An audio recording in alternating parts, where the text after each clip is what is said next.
Hey everybody, this is Rydo and we're back to video game news. Today is, I believe, Monday the 13th of July 2026. Yes, it is. Okay, we'll do a little bit of warm up and then we'll jump into the video game news. We'll start by scrolling down the 24-hour peak concurrent charts to see what people and bots are playing recently. It still seems like Binding of Isaac Rebirth has gotten just a huge resurgence, and yeah, it just feels weird, like there would have been some major update there, and maybe it is the co-op update and I just didn't hear about it, but I weirdly, I guess, just haven't heard anything from anybody about it, which definitely highlights that the sources of information I have are not diverse enough, and I definitely know that to be the case, and I definitely struggle to try and find some more different sources that talk about different things instead of so many video game sites and YouTube channels and sources in general just talking about the biggest thing, which arguably would be Palworld 1.0, and that I also haven't seen people really talk about that either. Nope, all the conversation is the bigger things, which is the massive amount of layoffs and just problems, that all the negativity really, which I think there is a significant, probably majority of gamers that just want to turn off negativity and play video games, and unfortunately they get pushed to just turn off any video game news because of that. But yeah, I should just open Binding of Isaac and go to their Steam page and look at their updates and see what they've updated. I am several updates behind myself playing Binding of Isaac, but also I find it kind of questionable whether it would make any sense to play more of Binding of Isaac Rebirth when there's so many other games I would like to play. Of course, over the weekend, I'm still sort of doing the follow list cleanup. For the most part, I know that the system works, but it would be nice to get it down to 1,000 games, but it may very well not be possible to get it down to 1,000 games because there may just be so many games on there that aren't even 30 days old, which, yeah, we are through the process of fixing that by just going through the games. Also, I'm still working on redoing, once again, and hopefully for the last time forever, my news opening macros, this time moving them over to Violent Monkey scripts. And I just had a really hard time, particularly on Sunday, figuring out why these node lists that are very much JavaScript for websites unique. It's an object of some sort with all kinds of extra values and keys and things that confuse the issue compared to a more standard programming array.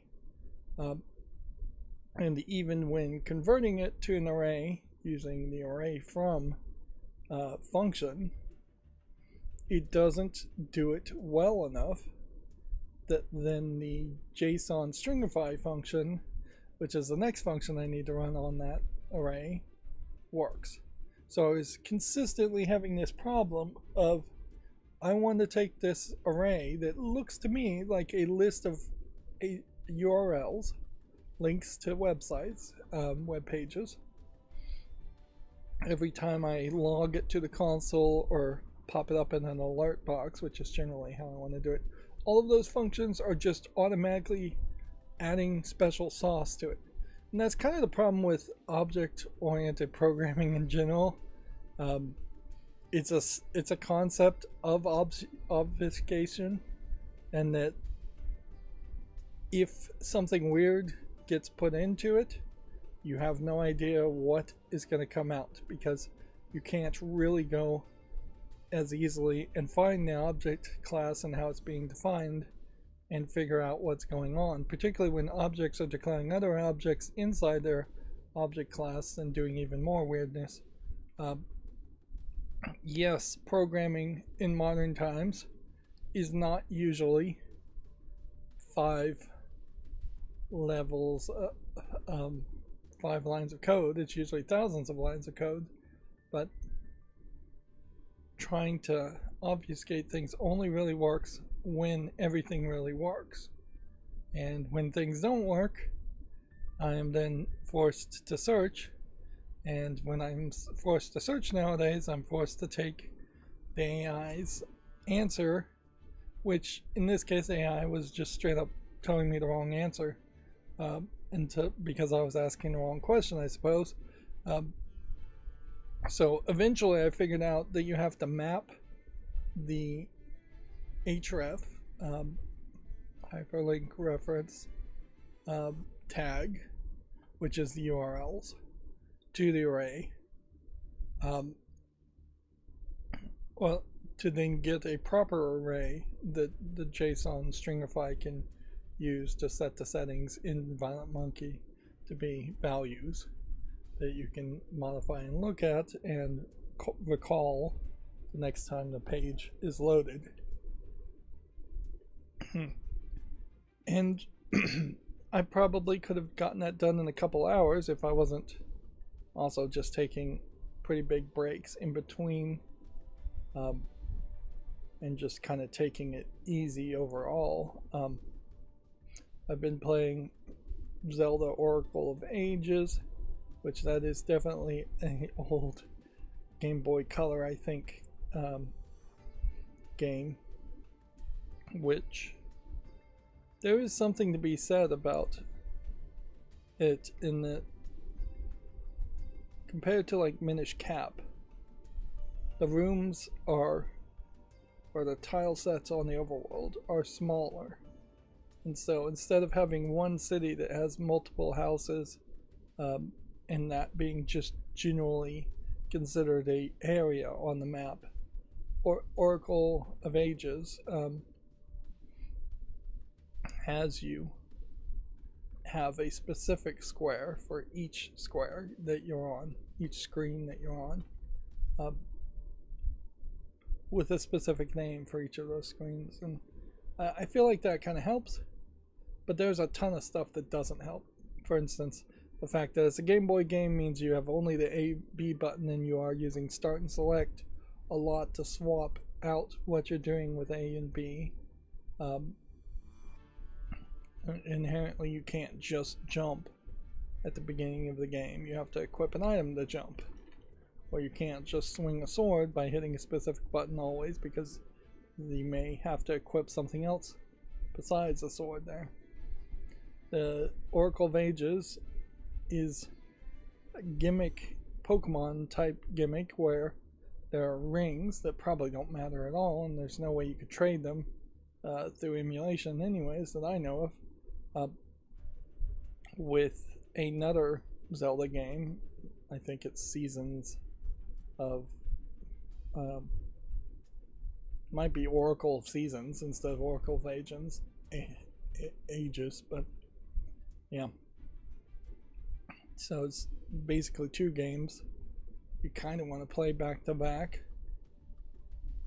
A lot of these games that I have played, not Metroid Prime 1 of course, but a lot of them I really didn't play when I was a kid, or I may have started them for 5 minutes and then put them away. Particularly Game Boy games. Like Game Boy games are generally designed for you to play them for 5 minutes and then get bored and never finish them. Early first generation Game Boy games in particular. But yeah, I've been doing a decent amount of that. Otherwise, I've just been kind of saving up energy, waiting for my dryer to be delivered, which I'm just hoping everything works really great there. But yeah, there's definitely chances that that could go wrong. And if it goes really wrong, then you have a problem. Certainly, having a delivery date of like a week later on a dryer is not going to work for a lot of families. A lot of people who are doing laundry 2 or 3 times a week. Fortunately, I'm not in that situation, so like I haven't had to take any clothes to a laundromat or anything like that, but yeah, it is a longer delay to have something delivered than I would have liked. Although in fairness, it may be the fact that it's a gas dryer that's the problem, is that they had to find an actual plumber, and I hope they found a good plumber who deals with gas dryers. Alright, so how do we get to the store page? This always confuses me from SteamDB.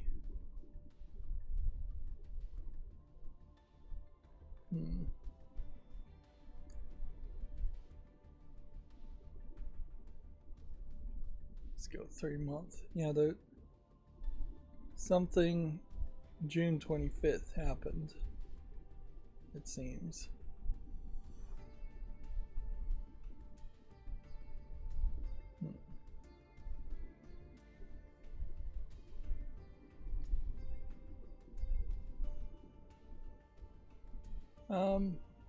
If I click this,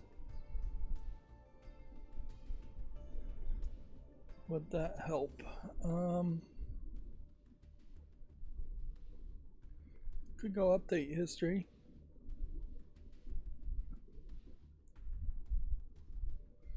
That might be an interesting way of doing this.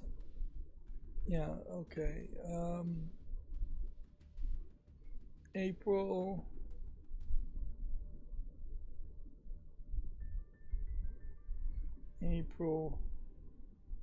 June.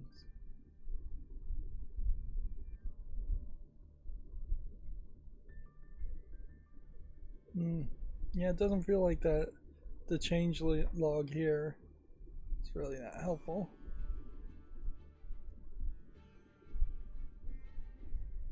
They really just take everything from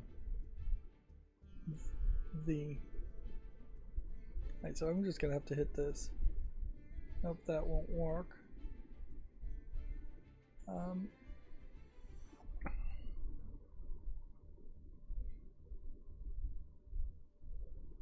It's not any new DLC.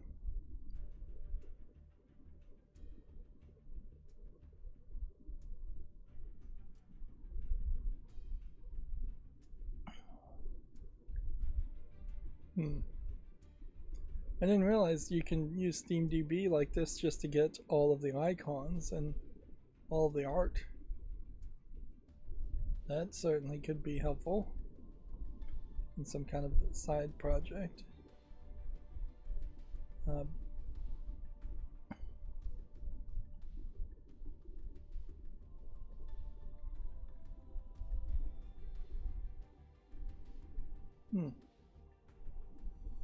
Alright, so the easiest thing to do here is to just Google it and then go back from the Google. That's crazy, but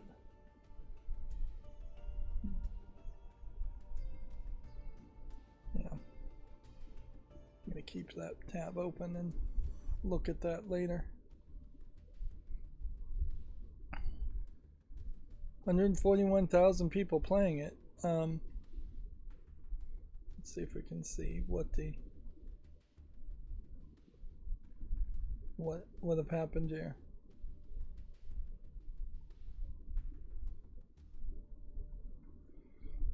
It looks like it was just a sale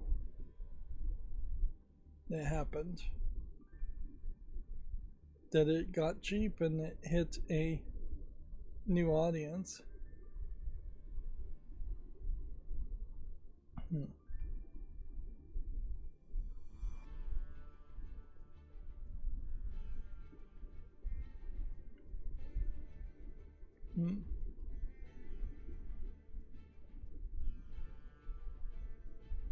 Yeah, maybe some of it's coming to console.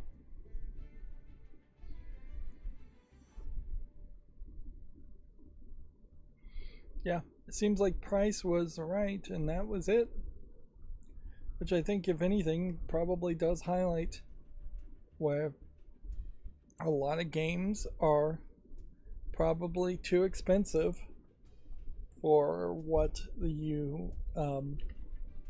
what gamers actually want to pay for them, or can afford to pay for them, particularly if they're willing to give something a chance, which you kind of have to give Binding of Isaac Rebirth quite a bit of chance to get into it and really experience the majority of what is there to experience.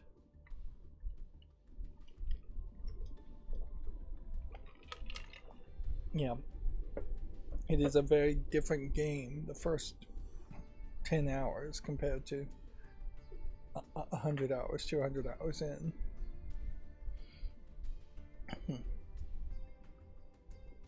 Yeah, I always have to mention that, in my opinion, it is probably the best game ever made, if you can get over the visuals and the themes.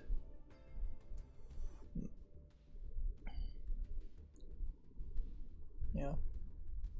I don't know if it really helps the gaming industry too much, and it doesn't even seem like it really helps the creators of Binding of Isaac too much for Binding of Isaac to stay so popular, though. It would be nice, I suppose, if more people had kind of copied that idea and there was a little bit more competition, or just something new that isn't just a low effort streamer bait or friend bait game. And even when we look at the most wishlisted games here, it does feel like it's mostly just stuff that is either quadruple A or the same old types of games. In fairness, something new, something different would probably have to get a lot of word of mouth before people started to really find out about it. It probably wouldn't be the most wishlisted games.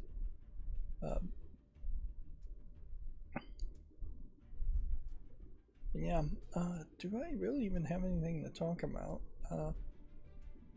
I did hear from a WAN show, which is now separate from Linus Tech Tips as an organization, which I assume Linus is going to leave Linus Tech Tips at some point and just retire.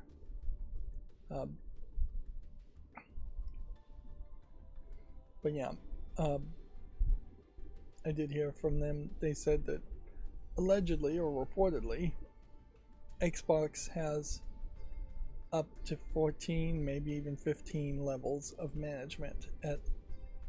So, I mean, it definitely makes sense.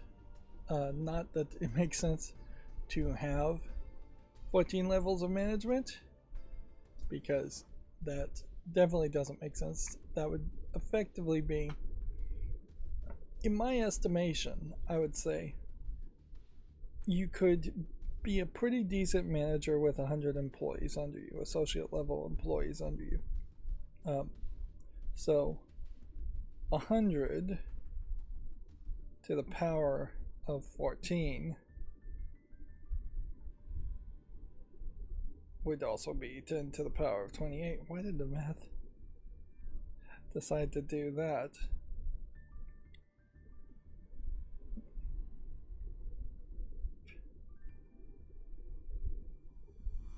Yeah.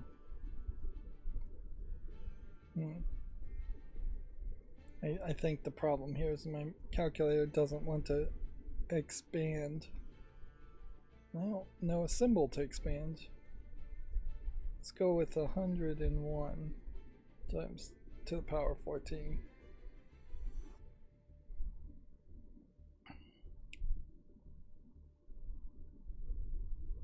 Well, my calculator is not being helpful. Let me try the other calculator. One that doesn't work on the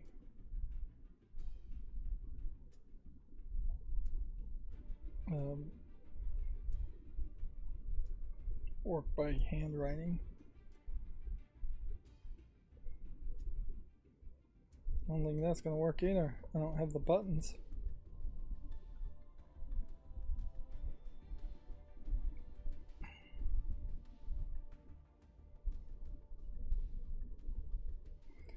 Hundred times 100.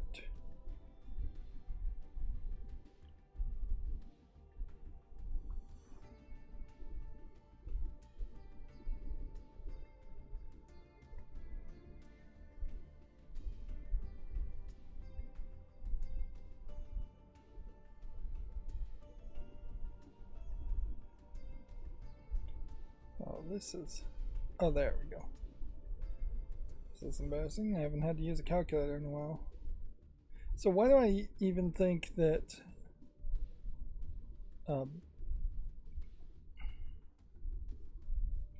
that 100 employees is a decent amount for a manager to handle? Because that would theoretically mean that a manager could do an hour-long monthly review of each of those 100 employees, and do that for 3, maybe on a couple days, 4 people every single day.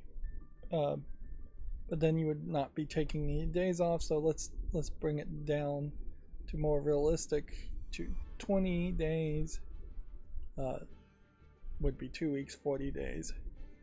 So yeah, would be 4 weeks. Still,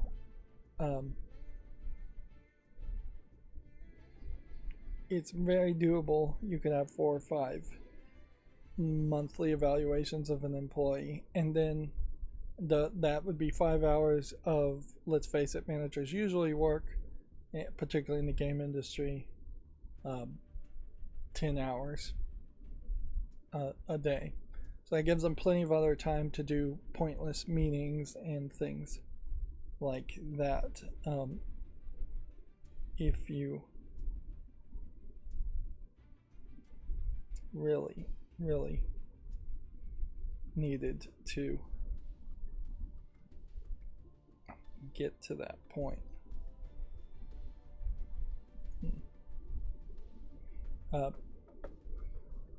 But the math here I'm failing to really explain is that if you have 14 levels of that, that means on the second level, you have a manager dealing with a team of 100. It's very possible, really, they had managers dealing with as low as like 28, 30. You could certainly have a director who's technically at the manager level, only dealing with 10 or even 3 or 4 people. But then let's assume an average that it should be 100. On the second level, the manager to the manager still very much should be dealing with another 100 people, which means a manager to the managers should have 100 managers. Under that manager should be another 100 associate level employees, and the associate level employees are really the only ones that are doing anything creative, particularly if you have a strong union forcing management to not act as a scab and replace the associate levels. I assume in Microsoft they don't have strong unions, and so a ton of these managers may very well be getting assigned, if not now, very soon from now, associate level tasks instead of management tasks. A manager really should only be managing people and HR and scheduling and things like that. But yeah, they shouldn't be programming, they shouldn't be animating, they shouldn't be game testing or anything like that.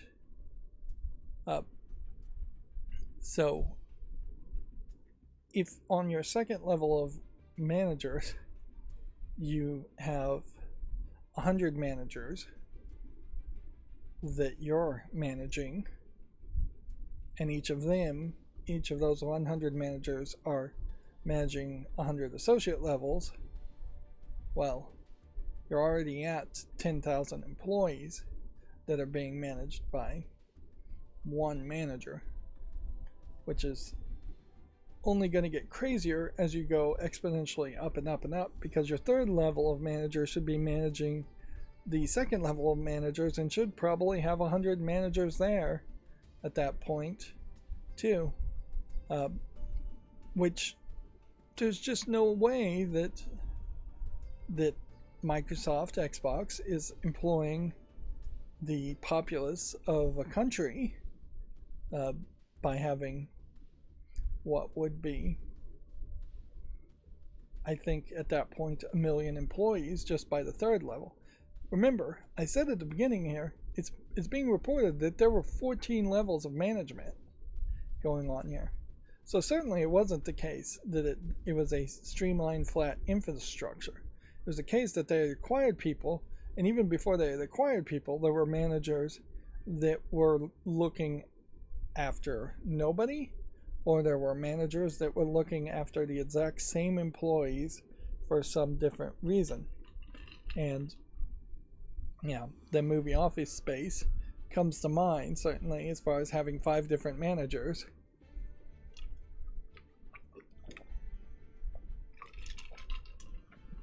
Yep.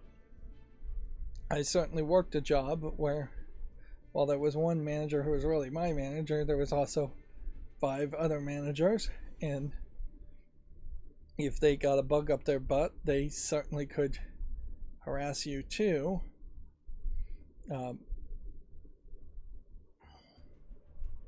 And frankly, they only existed to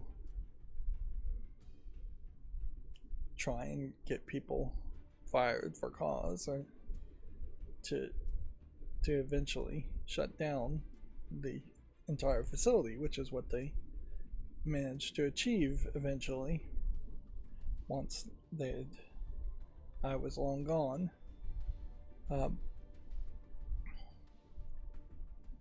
But yeah, the writing was on the wall in that job very obviously, that that's all they were there to do. And certainly they did act as scabs, actual scabs. When a different office that was unionized went on strike, the real managers, the upper managers, flew them all to the other office in a completely different state and had them working associate level jobs, which that is also a thing about a lot of managers too, is that they actually aren't really managers and they really don't have any power. They simply have been tricked / pushed / forced into management roles because you don't have to pay unemployment as much. You don't have to follow the same kind of rules when you have a manager, because a manager is almost always on their own separate contract. So all of a sudden you are not paying overtime, you're not, that employee is not protected as much. One of the worst things you can do potentially is become a very low level manager, because it means you'll just be working more, probably doing about the same amount of stuff and getting paid what looks like more at first, but turns out to not be anywhere as much money as you would think you should get, because you're not getting overtime at the point. It's almost never the case that a manager is working a straight 8 hours and being done with it.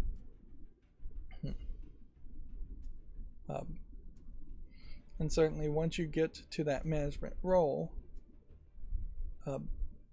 it is either promote or be stagnant, or leave the company, because there's just no room for promotion, not really room for a lot of raises.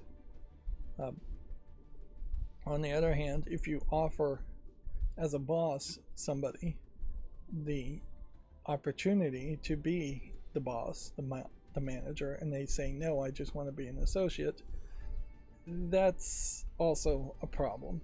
I worked a different job where the person who had been there the longest and should have been the boss turned down the offer to be the boss, and then secretly acted like they were the boss anyways. And so inherently you had somebody having social power, but not institutionalized structural power, running the show from the shadows effectively, and you just can't have that. And the person who did take the boss job had been there less and was deferring to the person who had been there the longest, and so it undercut the authority and the power of the actual boss.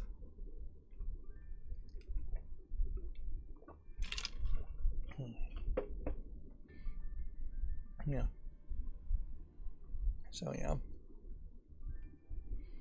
you gotta be really careful as far as offering manager jobs, boss jobs to people too, to make sure that they really want it and that they would really take it.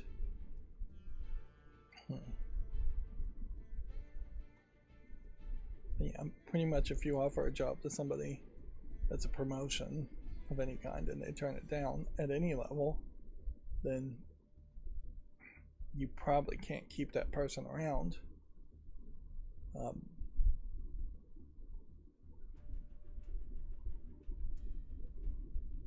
Because that's just gonna be an issue overall.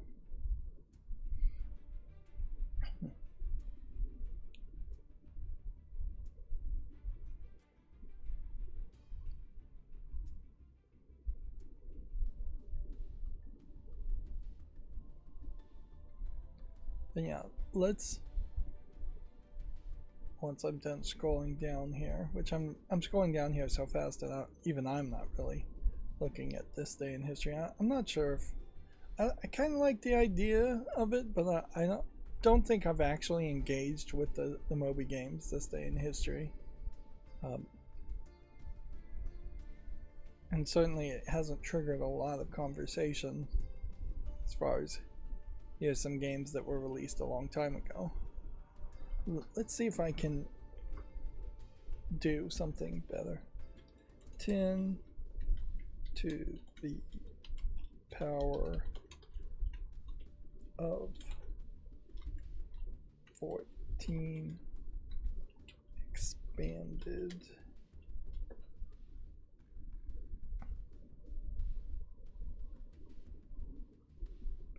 Let's see if we can write that out.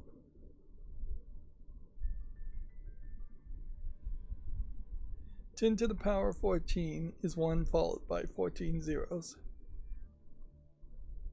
Well, you know you get to 1,000 after 3. You get to 1,000,000 after 6. You get to 1,000,000,000, at least in the United States ways of doing things, after 9. So 1,000,000,000,000, 100,000,000,000,000. Yeah. So that is only 10 employees with 14 levels of management, which would mean the manager to the manager would only have 10 managers under it. You're still talking 100 trillion employees. Let's just see estimated total number of Xbox employees. See if we can just get a general idea. June 2024, it was estimated that Xbox had 228,000 employees, full-time workers.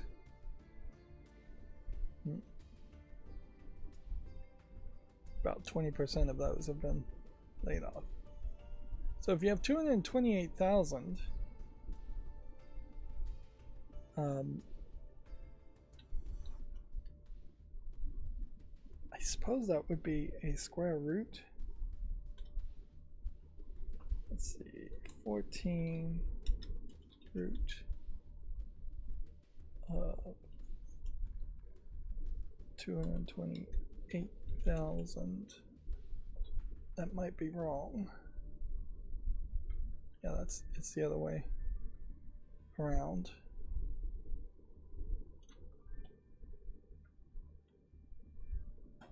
And I have to actually type in 14, not 28.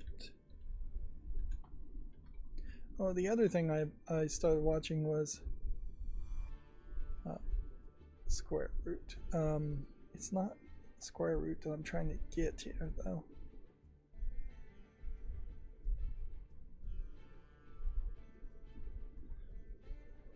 Yeah.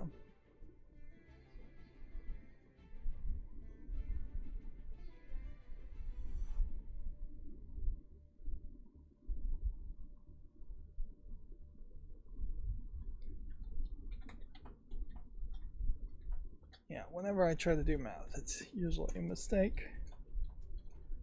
But yeah, I started watching this miniseries called The 10th Kingdom. Okay, I think that result does make a lot of sense. There. Of course, we could turn it around and see what the result would be otherwise.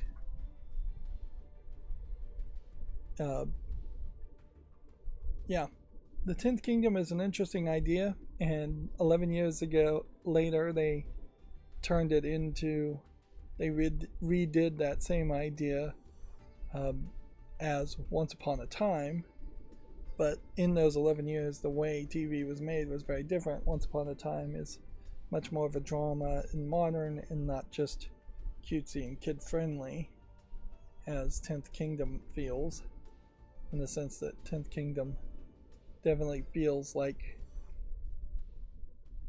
a Jim Henson production, which for all I know it might actually have been.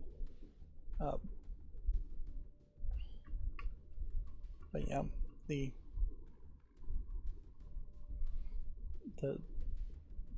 mentality around it is definitely something of its era that has now been lost, and yeah, maybe is somewhat coming back with like the Muppet Show remake or reboot again.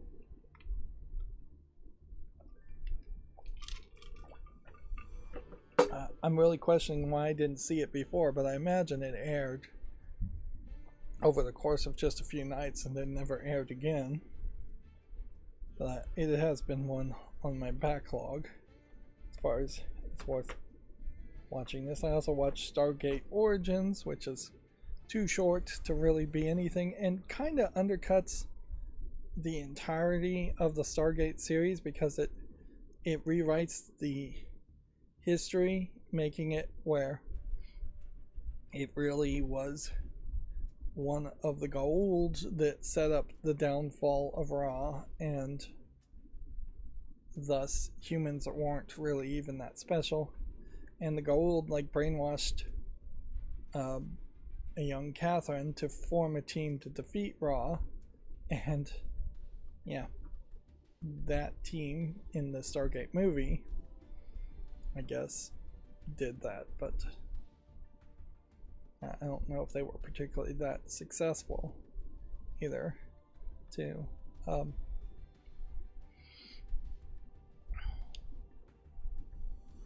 yeah, to get back to the math here, this does seem right.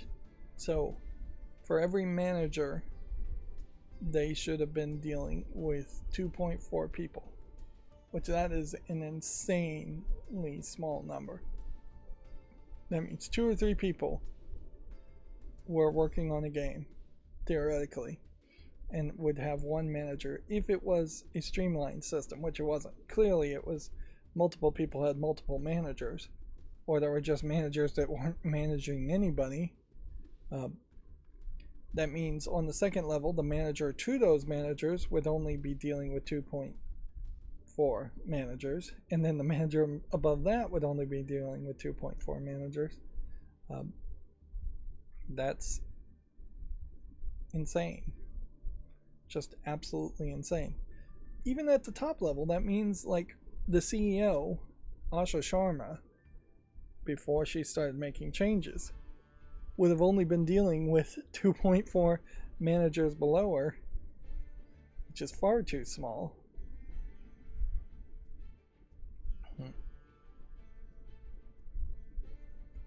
Yeah. That is more than enough math for me for today. I've watched the end of Stargate Universe. That show just kind of ends. It ends on a cliffhanger, but is allowed to get its cake and eat it too, and that they have a time split where one copy of their crew goes on to form a colony and have humans in this galaxy that otherwise just didn't have humans in it. They never really established a great enemy, and they undercut the one enemy they had kind of established in Stargate Universe. Stargate Universe, incredibly not Stargate. There's also a cartoon that I think is called Stargate Legends. I'll go through that as I'm still just seeing what there really is to watch of Stargate that's actually good. Honestly, it's probably just SG-1, and it probably isn't even worth watching SG-1 unless you just want to turn your brain off. Inherently, I just don't think Stargate as a series is an intellectual series compared to Star Trek and even Star Wars, which wasn't that intellectual, did have some spiritualism in the sequels that people felt was a little bit more intellectual. But yeah, I think when you boil down 15 seasons or 10 seasons of Stargate SG-1, it's just a ton of episodes that are the same thing over and over again. They show up, they run into a bad guy, they have some gunfights, they save the day, and then they move on. Maybe there's a slightly more complicated story as to how they save the day or what the issue is that they need to fight for, but it usually just does boil down to shooting guns. But yeah, it is interesting that Stargate Atlantis had Jason Momoa, and then Jason Momoa became Aquaman from Atlantis in the Marvel Universe. Although now in the DC reboot, I think he's playing Lobo. So yeah, he's both in Marvel and DC universes.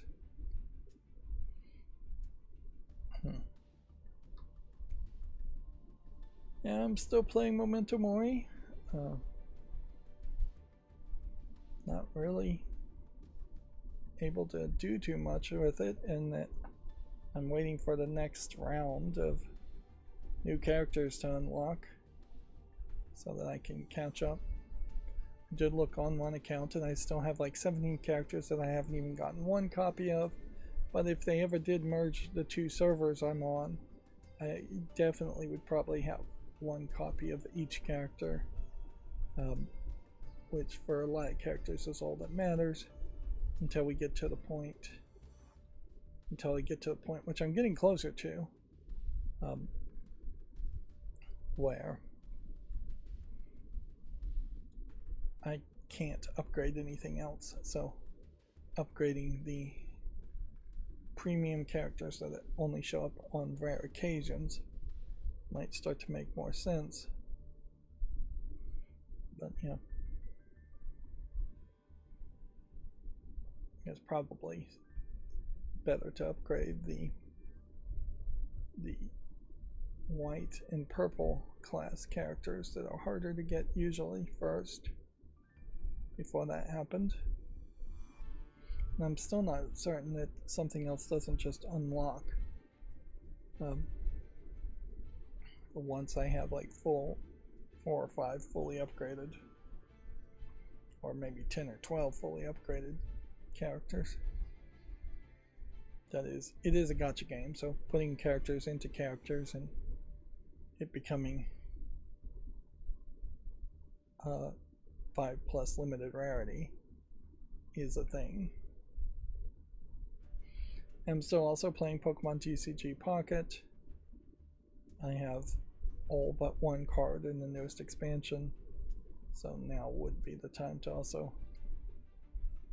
see if I can build up resources on Pokemon TCG Pocket. The problem with Pokemon TCG Pocket in particular is just until it just claims it just decides to shut down, which will probably be years and years from now, there probably will never be a point where it gets much better or gets much worse. And so my motivation to stop playing it is going to have to come externally, not from anything else. But yeah, what I definitely am not doing is playing any games on Steam. We can show. I had hoped we could show default list. Let's see if we can reload this page. So it doesn't seem like it wants to work. There we go. My followed list right now says there's 2,657 games.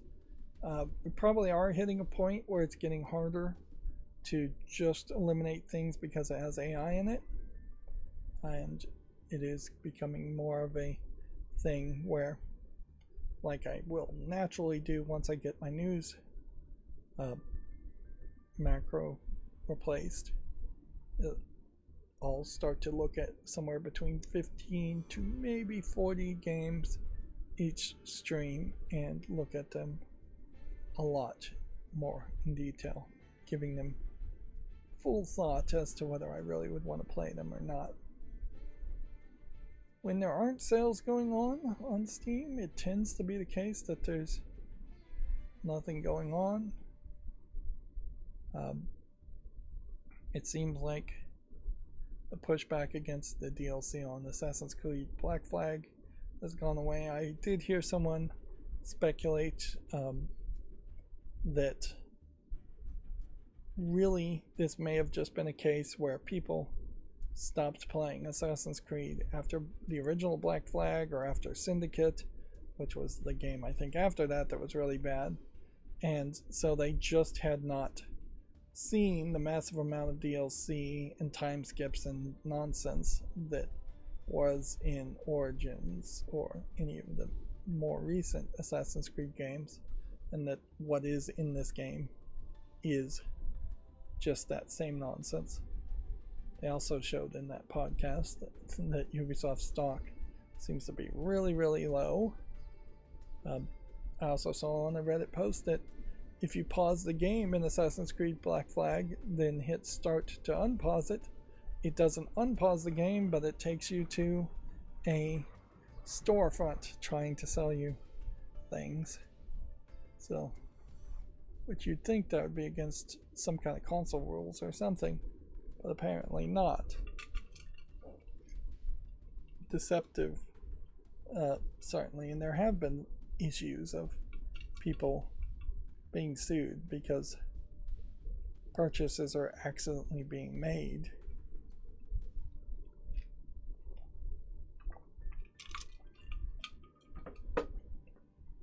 I've seen some more coverage of people using a Steam machine now for a week, and I mean, in general, there's still people are just saying it sucks that it's that expensive, but it's actually still your best bet.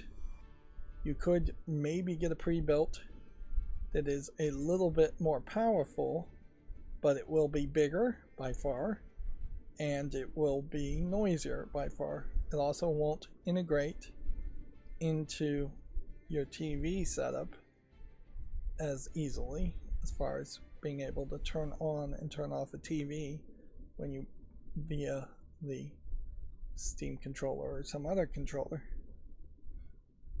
So yeah, the Steam machine really makes sense if you don't want to build a computer, if you don't want to have to deal with a pre-built manufacturer, if you're smart enough not to fall for tricks of buying like a $500 computer that would be completely useless to you, and you want it connected in your living room to a TV, or to a TV where you want it to be fairly quiet. And for me personally, I've pretty well proven by not getting around to building my new computer that I just don't have the motivation and time and energy to build computers anymore. So while I'm not really in a good place to buy a Steam machine at this point, I definitely could see myself buying a Steam machine too, or even a Steam machine with 2027 hardware instead of 2026 hardware.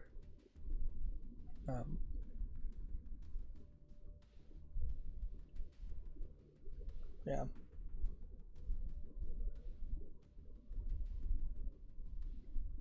I do wish more Steam Decks were available and they were more in the conversation, particularly refurb models that would get the price down. Certainly that would be helpful too.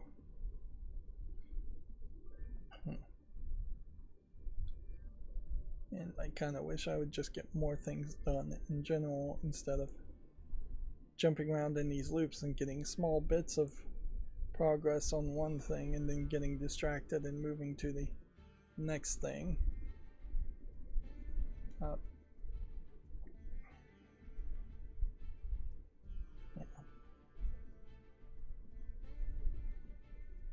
Because on the day-to-day basis, I am accomplishing very, very little.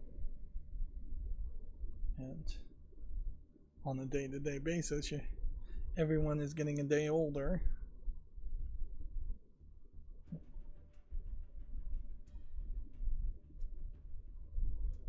Yeah.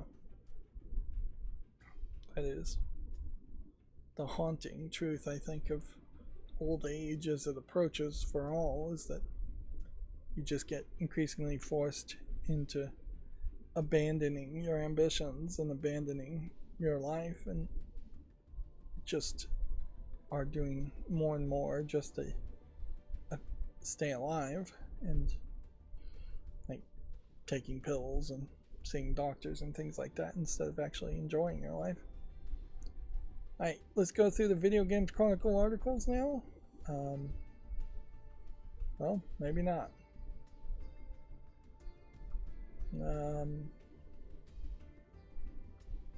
Well, I don't know why that would have happened. Let's see. Do I want to correct that? Let's go ahead and correct that.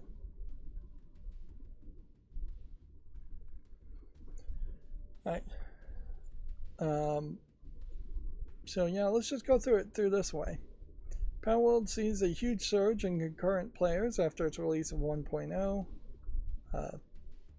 Game hit a peak of 855,000 this weekend, its highest since its early access launch month.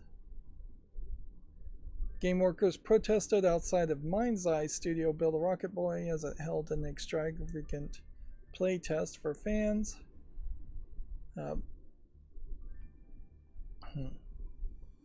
Studios criticized for funding an all-expenses paid event amid mass layoffs. Koei Tecmo CEO said it grew from 2,500 staff to 3,000 in 2 years and is aiming for 5,000. Which, yeah, Koei Tecmo is a pretty big Japanese company, and you can see how they are only getting up to 5,000 employees, not 228,000 employees that Microsoft has. Although it is also concerning, to say the least, to say they're building dorms and company housing for the staff. That's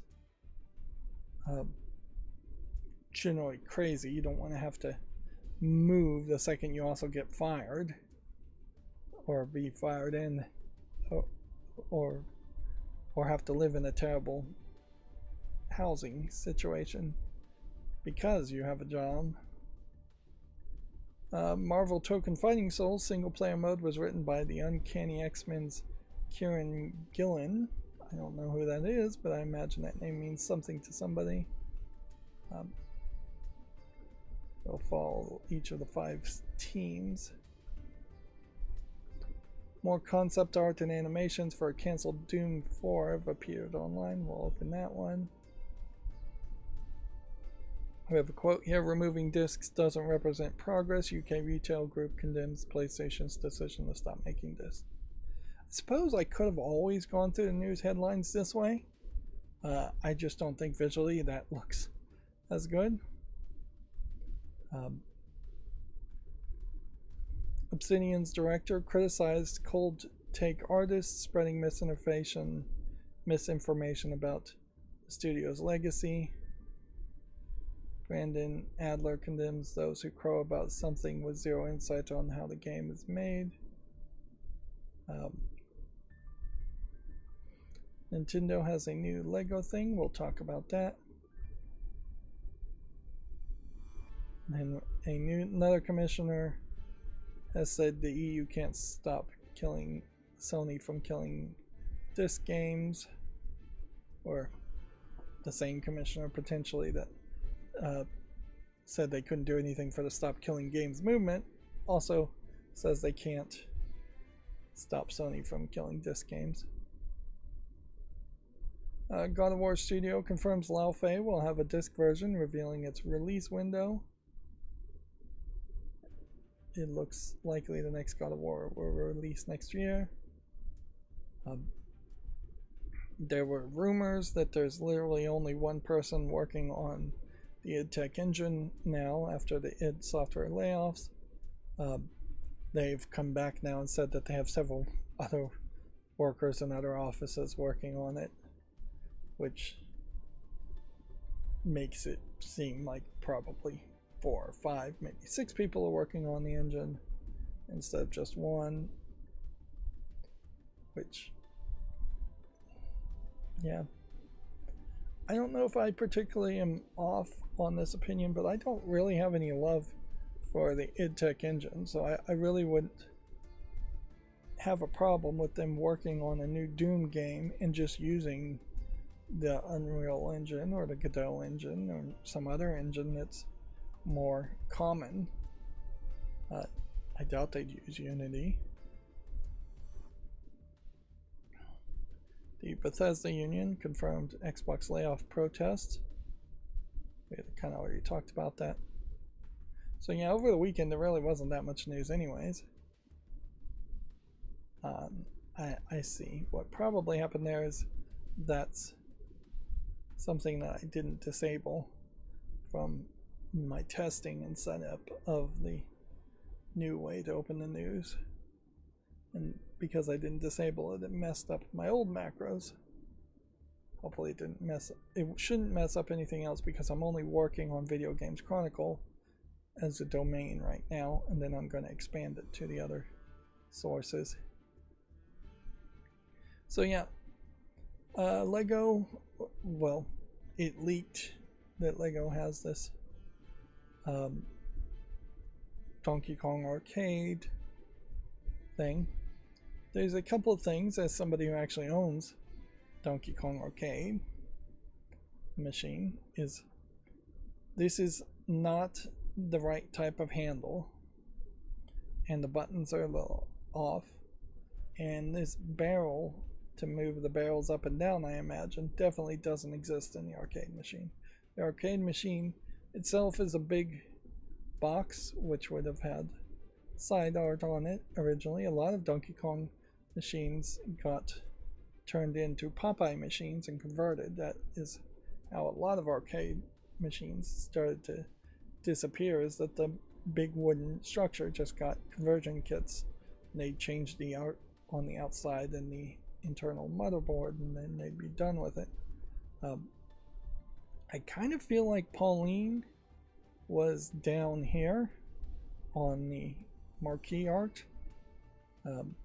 Like Pauline was down here, and Donkey Kong and Jumpman, which he is only referred to as Jumpman in this game, was here. It's a pretty cool thing. It is $200. It does establish an interesting idea as far as how you would depict other arcade things. I doubt that there's a way to reconfigure the screen to show any of the other screens that Donkey Kong had, particularly the Pie Factory, which most people never got to and was removed from the NES version of Donkey Kong. The layout here of the number of rows in the barrels is wrong, and the length of the barrels is wrong. Now, I would assume that the Jumpman button, the jump button here, just moves Jumpman up here, and then this moves this barrel that way. I kind of question whether this barrel, or anything else even moves, although it is very possible that all the barrels just move a little bit and then move back, and that's it. Definitely isn't the kind of thing that is going to have a lot of dynamic play. It is the kind of thing you would put on your shelf. 1,367 pieces. A lot of tiny pieces here, a lot of Technic pieces, I imagine, in the background to get the movement to work. It is also certainly worth pointing out that Donkey Kong in this lettering definitely doesn't exist in that way for the arcade machine. Like there was no topper on arcade machines. I don't know if there's ever been a topper on an arcade machine like there are toppers on pinball machines that would say Donkey Kong. It would have just been a light up signage that would have said Donkey Kong in a different font and style. That is probably an interesting compromise, but maybe not the best of ways to have done that. It does give you some variety. A ton of this is going to be, in building it, very boring, I imagine. Just building up layer after layer after layer of a shell. But it doesn't look terrible. The $200 price point, frankly, is just how expensive Legos really are these days, so there's not too much to say there. But there is a question, certainly, as to how many of these would you really want to make? Because, yeah, I don't think you'd make a Popeyes one. I don't think you would make a Mortal Kombat arcade machine. I don't think you'd make a Donkey Kong Jr. or a Donkey Kong 3 arcade machine. Don't think you'd make a Tempest machine, or yeah. Particularly arcade machines for Nintendo. There's a couple of interesting ones, but Donkey Kong really is the only one that is interesting enough to the general public. There is something interesting about Popeye in that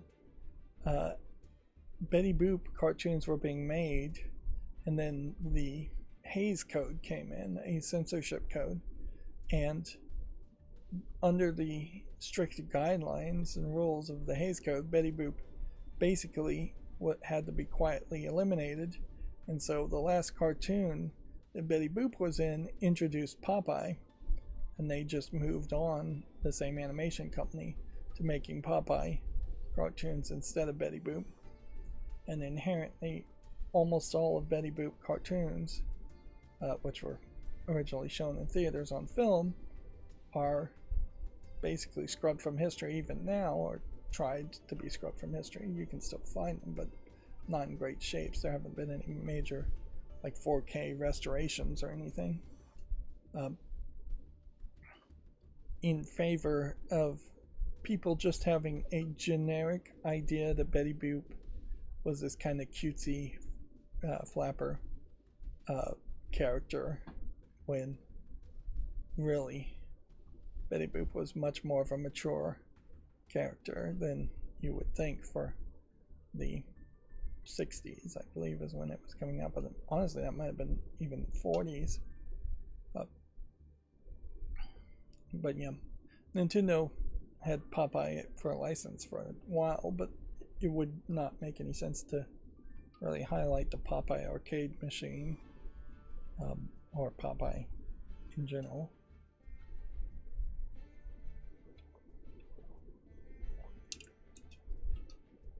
Yeah, and the original Punch-Out arcade machine is interesting, but I would think that maybe they would even push for a Cruisin' World model if they were going to go deeper into Nintendo's arcade history. But then they may have like a Mario Kart racing arcade machine out nowadays that they would probably push even further. And then a Cruising World arcade machine, because yeah, Cruising World has also been, or the Cruising series in general has also been mostly forgotten. It is an interesting question if LEGO would license this concept for other arcade machines. Certainly if you wanted something that reminded you of the arcade and not actually have an arcade machine or a multi-cade machine with a whole bunch of different arcade machines in it. I don't know what other arcade machines really are that interesting. Like the Simpsons arcade machine has a different configuration layout than Mortal Kombat would, or Ninja Turtles would, and you saw that with like the 1-Up arcade concepts too. Is that almost made some sense if it was just a little bit cheaper to get a 1-Up arcade. If you got a really good configure layout there, and you could hack it to put a whole bunch of ROMs on it for a whole bunch of different arcade machines, then it starts to make a little bit of sense. Because yeah, the idea of having to buy multiple 1-Up arcades to get just a small number of licensed games didn't make any sense. Yeah. Is 1-Up arcade in business? Let's see if they actually went out of business.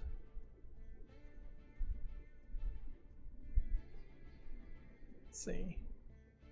December 16th, 2005, breaking news. Basic Fun acquires select assets of Arcade 1-Up.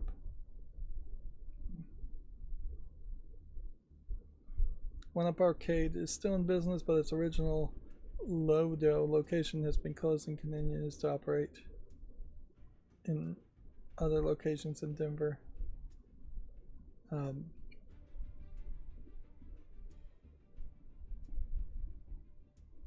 think I'm looking at the wrong company there. Yeah.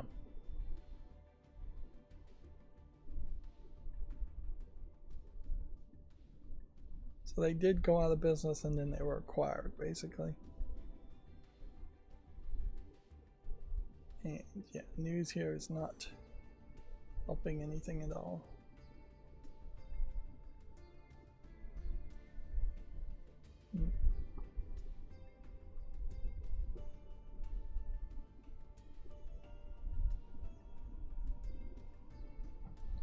And yeah, there's just real problems with the pricing there. And honestly, I think there's real problems with making a smaller scale arcade machine out of wood, when more than likely the quality of the wood was not too far from IKEA particle board and cardboard anyways. It probably should have just been IKEA cardboard if you're going to make it out of that.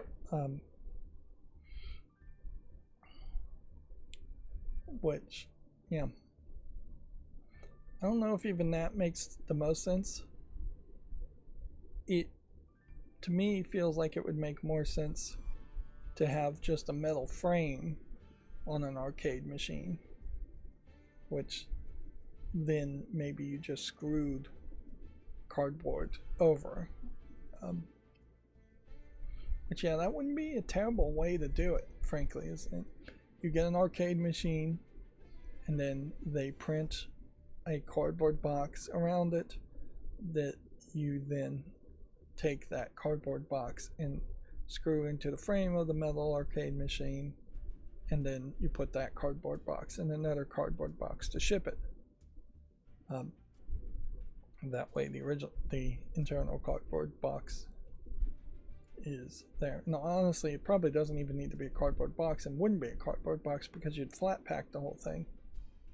So if you flat pack the whole thing, then it would just be cardboard sheets. But yeah, I think there's a lot of savings that could be happening there. You still also would have electronics in a monitor and speakers, but that's kind of it.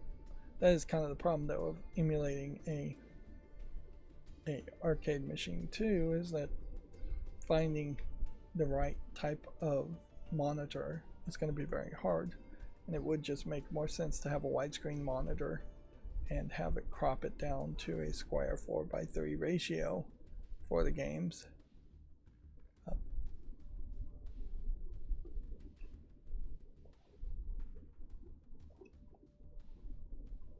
Yeah, and maybe you would cheat out and you would just get a TV that's a widescreen TV that has a speaker built in, and that saves you a lot on the electronics. Then you just need some kind of cheap Raspberry Pi type box to emulate the games and send it out, and a set of joysticks and buttons.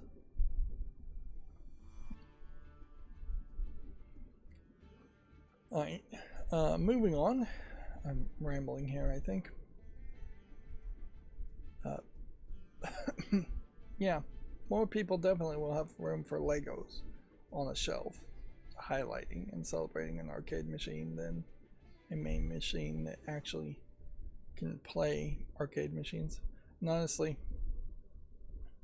I think MAME emulation on a Steam Deck makes a lot more sense than having a main machine that emulates the arcade experience. It's just not that big of a difference compared to pinball, where pinball is a huge difference between playing virtual pinball and physical real pinball. The joystick layout is really the only difference between playing Donkey Kong on a Steam Deck versus Donkey Kong on a multicade type machine. I don't really ever know the point of looking at concept art for canceled games. It just does kind of seem pointless. Usually, if by the time it leaks, that art is not going to be used for any potential Doom 4 that does get made, which I would question whether we actually are going to get a Doom 4 or even something called Doom 3. I think there is a real argument that that you should just not name things. And I did watch a YouTube video on a Zelda timeline. This would, in particular, the timeline that really caught my attention was pre the 35th anniversary timeline that they put out. which, you know, there's all kinds of people who've done Zelda timelines.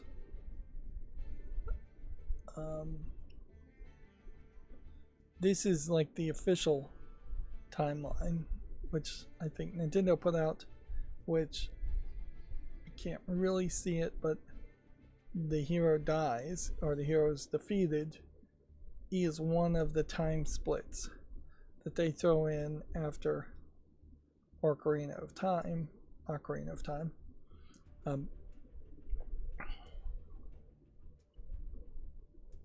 which makes kind of no sense at all, in that there is an argument that there would be a world with Link and a world without Link at the end of Ocarina of Time, because Zelda plays the Ocarina of Time and sends adult Link back to being the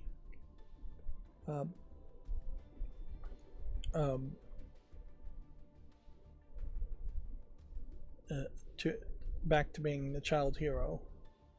And so, yeah, at the end, there would be a timeline split where the hero is missing. That gives you Wind Waker, followed by Phantom Hourglass, followed by Spirit Tracks. There would also be the timeline split that gives you Legend of Zelda, Majora's Mask, and Twilight Princess, and then Four Swords. But then the fallen hero concept just makes no sense, because it implies that time just splits because of nothing, or because of somebody making a wish with the Triforce in a future game and it going back. And before Ocarina of Time, you have the Ancient Battle, and then Skyward Sword, which I think is actually a game, then Minish Cap, which I just played Minish Cap and I wouldn't have really thought of that to be a thing, and then Four Swords is here and here. So this may not actually be Four Swords. Or this may be Four Swords Adventures, and this may be something else. Four Swords. And I'm playing Oracle of Ages right now, which is supposedly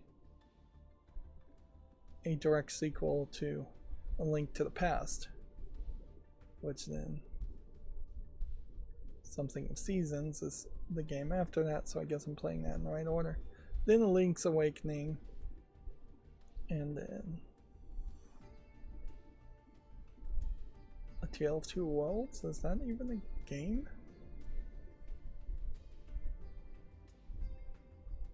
I don't even know what that game is. Alright, well, the point I wanted to make here, which I think is interesting, and the question certainly here is going to be, where does Breath of the Wild continue? That they're arguing now that the timelines converged and Breath of the Wild happens. Then basically it's just Nintendo doesn't care about the timeline. They never did. They probably shouldn't have even made it so that the games felt like they were really sequels. It would have made a lot of sense for them to instead have said that each game is in an alternate universe, an alternate retelling with a hero of Zelda, or that they're all just myths and legends and it doesn't matter. But I have been making this argument that trilogies don't work nowadays, and honestly I'm not sure that they ever worked. And one thing about this is that you do have Nintendo almost certainly accidentally falling onto a very successful strategy in the order that they chronologically released these games, not in a timeline chronological order. Because they made the successful Legend of Zelda game, then the far less successful Adventures of Link game, and then the next game that they made in the trilogy would have been not Ocarina of Time. It would have been, what game?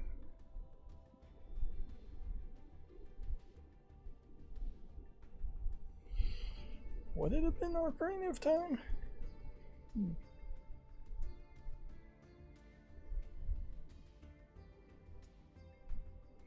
Let's wander over to this picture and see if this helps.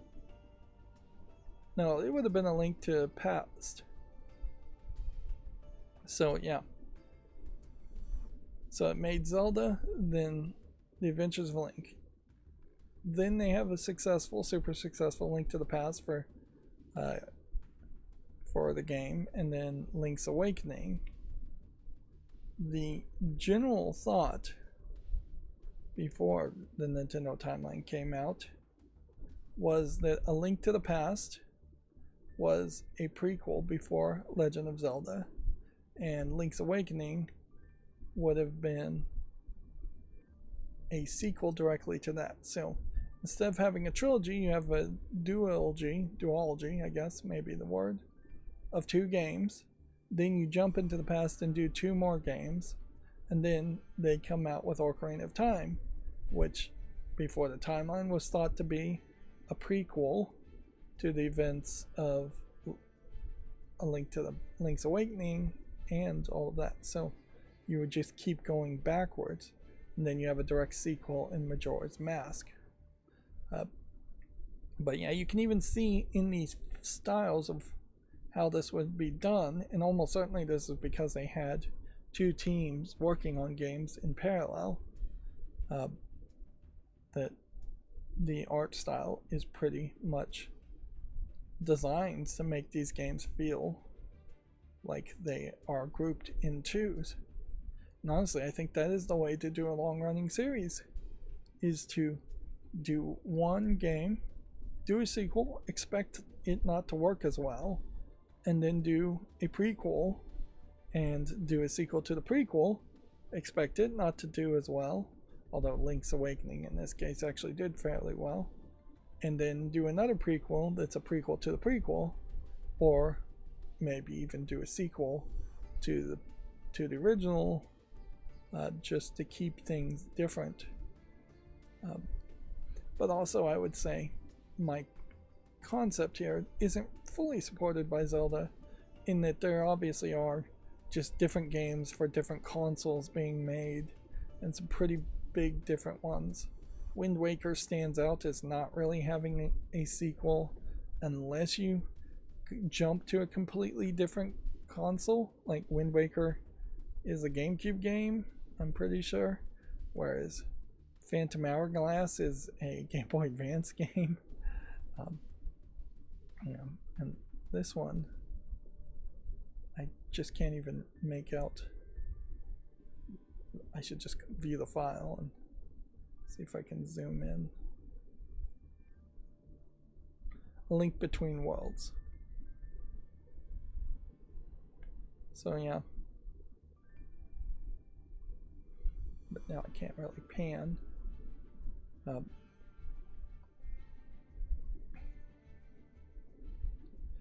Effectively, Zelda has also managed to succeed by just being churned out. And I wouldn't say any of the games are terrible, but certainly, like, some of the older games are not great. In particular because they are just not really telling me what to do. And it is very much an odd split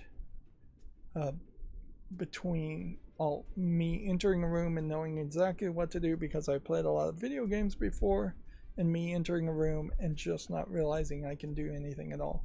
For instance, there's a seed shooting gun you get, and they don't really tell you that you can shoot it in a diagonal direction when everything else you do is in orthogonal directions, north, south, east, west. So the ability to shoot a gun northeast or southwest or whatever just never would have crossed my mind, and I had to use a walkthrough. And once I started using a walkthrough, I started using it quite a bit because there's just a lot of stuff in those older Zelda games that don't make any sense at all. Alright, well, I'm kind of rambling and I could use a break, so maybe we'll take a break now, and hopefully I'll be a little bit more focused when I come back. Be right back.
Okay, I'm back. One of the things about Oracle of Ages compared to Minish Cap that honestly I guess I appreciate it more is that there is no kinship stones tokens.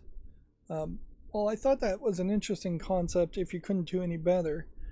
Honestly, seeing any other game, even an earlier game, do it better really undercuts that thought in that it makes a lot more sense in Oracle of Ages that you pick up an item and it's a very unique item and you then have to find that one person that wants that specific item to do a whole trading series of trades, compared to kinship stones, which you just randomly find and then you have to randomly find the person who matches the specific stone, which is definitely not as polished. So yeah, well, I think the concept when it first came out may have been cool. It really quickly, in retrospect, is just busy work that gets really annoying in Minish Cap that I didn't get them all. Although getting them all really wouldn't have gotten me much either. Alright, let's go through the Gamatsu articles. So, Arcanite's Infield update Homecoming launches July 16th. I think all my Gamatsu articles are going to be here, but they're probably going to be out of order, I think. Sinking City pre-orders, Sinking City 2 pre-orders are now available. 2. Sinking City 1 was in that weird situation with Frogwares and controversies around that, and wasn't quite as good of a game as people probably would have wanted it to be. So yeah, Sinking City Remastered maybe fixes some of the performance issues it might have had. So yeah, now would be kind of a good time to buy that game and play it if I was fast enough. Unfortunately, I'm not fast enough. And while I am jumping through all kinds of hoops to reprogram macros and get things to work better, I really have not put any thought onto how to just play games faster. And I honestly don't know if there is a way to play games faster. It's kind of ironic, and I'm somewhat going to be distracted by this as it's raining outside, and I just set up my sprinkler systems to start sprinkling a little bit. My grass was getting hard and cracked for the lack of water in it, and the earth itself, and that's probably not great for foundation issues, but it's probably also not that big of a deal. Because if the entire city is that way, the entire city is that way, and we've yet to have a news story where the entire cities just turn into sinkholes because of ground being hard and cracked. I think it's fairly okay on the short run of 100 years or so. But yeah, the second I thought about turning that back on, it started raining yesterday and today, so yeah. Also, I'm not really planning on watering the grass too much as just putting a few 100 gallons of water extra on the ground to keep it somewhat less baked like clay. Yeah, but yeah, I don't really know how to play more games, to get back to the other thought. Like, without just getting somebody else to play games for me and then having to really trust their opinions and their reviews, which is not something I'm really looking forward to.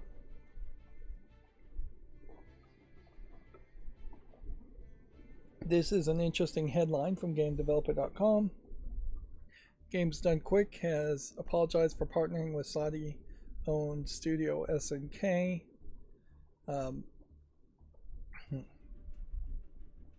Let's see, they canceled a sponsored stream with Japanese studio SNK over the weekend after people voiced concerns about the company's links with Saudi Arabia. Fatal Fury and Metal Slug developers are majority owned by a subsidiary of the Misk Foundation, an investment vehicle which is owned by the Saudi Crown Prince Mohammed bin Salman, which this is different than the state-backed investment fund, the public investment fund, I guess.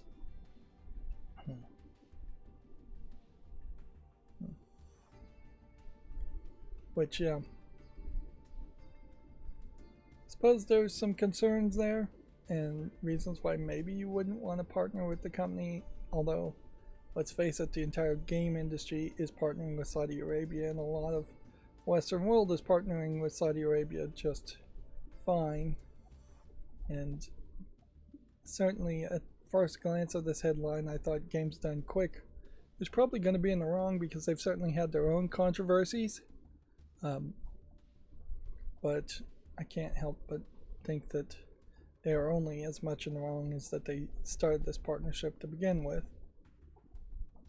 It definitely feels like the kind of mistake I might make too, though, is just not fully investigating this. I would think that a Japanese studio SNK would be fine to have a sponsorship deal with.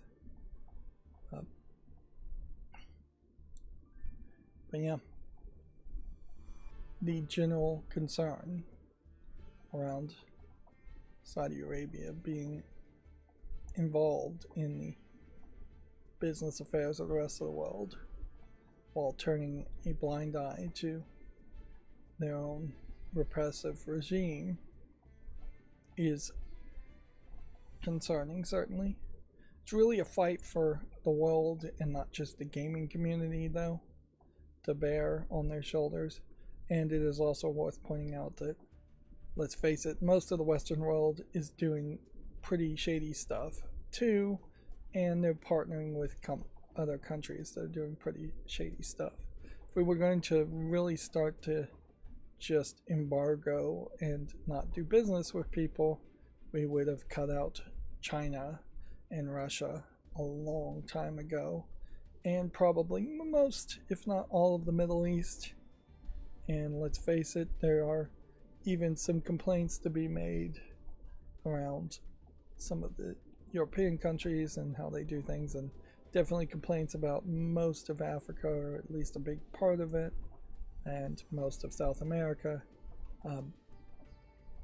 Inherently, it really becomes an argument for just isolationism and getting away from free trade, which I think there is a very good argument to run that experiment, at least in simulation, as far as let's get rid of free trade and let's instead have everything made domestically and pay people in the United States wages to build furniture and make computer chips, and just see how terrible that goes for several decades until it really gets to the point where it can be done. We see kind of an example of that in Cuba, but in fairness, Cuba really wasn't too much of anything when it first started its socialist rule, and it's been embargoed by the United States for a very long time. So it probably is not really a split between full-on isolationism like North Korea or Cuba and full-on free open trade like the United States mostly has, but something more in the middle, and there's just ever that struggle for more in the middle. And honestly, economics are infecting and influencing politics way more than politics are influencing economics, and it really should be the other way around. There probably should be more embargoes on Saudi Arabia and any country that is just a theocracy, with crown princes and all that. Anything that's not a democracy. If we truly in the Western world believe in democracies, we should be penalizing countries that don't support true democracies. But yeah, that has nothing to do with Persona 4 Revival. They just have yet another trailer out for yet another character. I imagine they're going to put a new trailer out for another character every couple of days. I kind of don't feel like I want to exclusively own Black Flag Resynced. I'm going to put it on the wish list, but I kind of feel like I would prefer to own the original Black Flag and see that future timeline stuff than play Resynced and just have better graphics and things changed to control like the modern games control. Also, I think there might very well be an argument that I kind of stopped at the right point as far as my coverage on Black Flag with the end of the Ezio trilogy and Assassin's Creed 3 isn't even really worth covering, let alone any of the games after that. Assassin's Creed as a series in particular is one of the longest series of games that I could have covered that would have had a lot of really bad games in that process. Here we can see Assassin's Creed Black Flag Resync sales of top 2 million. I have no idea why things are out of order. I guess it probably was my code messing things up, but we also are seeing things open up on the left side again for no good reason. Spooky RPG Horror Veil is coming to PS4 and 5, Xbox One and Series and Switch. This is... I don't even know if I want to put this on the fall list. I guess I will. Just because there's a lot of reviews on it, but visually it definitely doesn't catch my attention. Let's see. Shiro Nico Project Infinity has been announced for the Switch 1 and 2. Yeah, increasingly I really don't want to watch trailers for games, but in this case I think it's really kind of necessary. At some point here I might have to take a break just to get more water. I didn't grab any in the break. This is an art style that I question whether anybody actually likes. The Funko Pop, almost chibi characters with big heads. But you can even see in the game they're zoomed out quite a bit, and when they actually do show the character's face, it's in a completely different art style.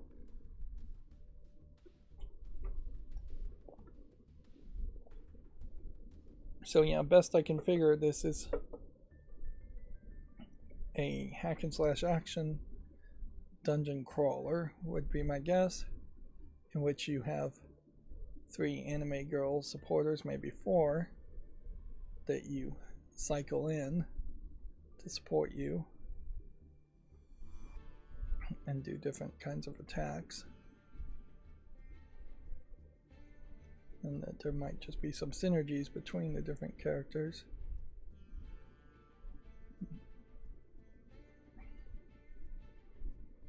With the popularity these days of things like Vampire Survivors, I could see where a game like this might make some sense to play that way. And certainly that is a more action-oriented experience compared to playing a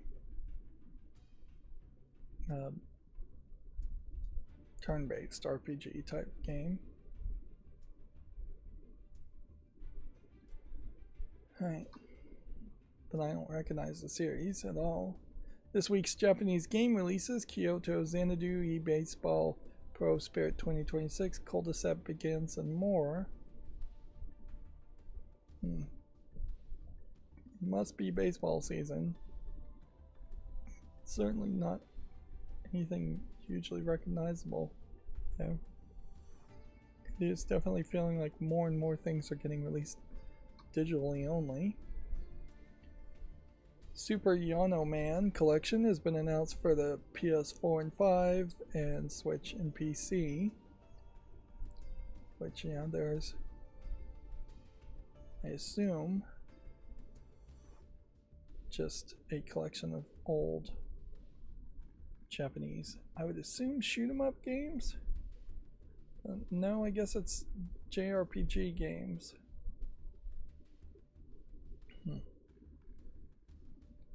Yeah, and what kind of game would have come in a box like that? That would have been a very early, like, PC type game that would have come in boxes like that, as far as I know. I mean, maybe some Famicom games. Famicom. Yeah, I think Famicom games that would have been in boxes like that. More vertical.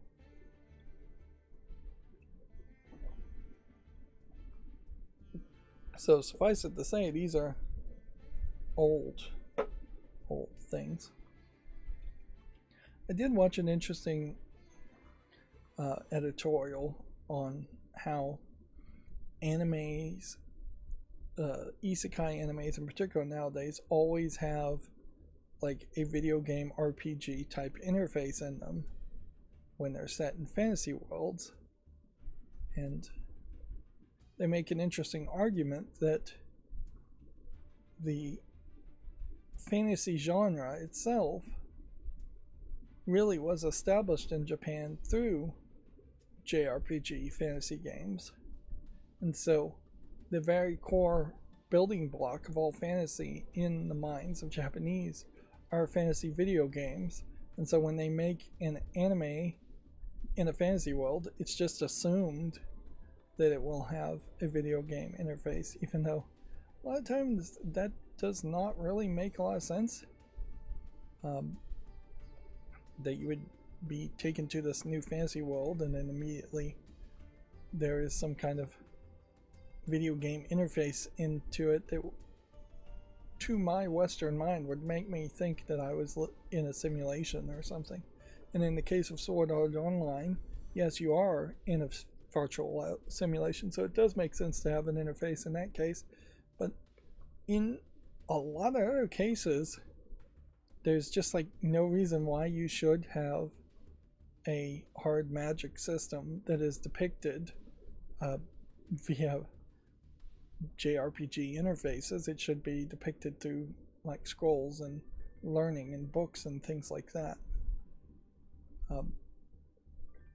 The Danmachi series, or as it's known in the West, or advertised in the West as Is It Wrong to Pick Up Girls in a Dungeon series, actually does a very good job of avoiding that, in that yes, there is a hard magic system, but he doesn't level up and get a screen that shows them that he's leveled up. They have to do a spell and look at a tattoo on his back to see when he's leveled up, and transfer the tattoo on his back to a piece of paper for him to read it.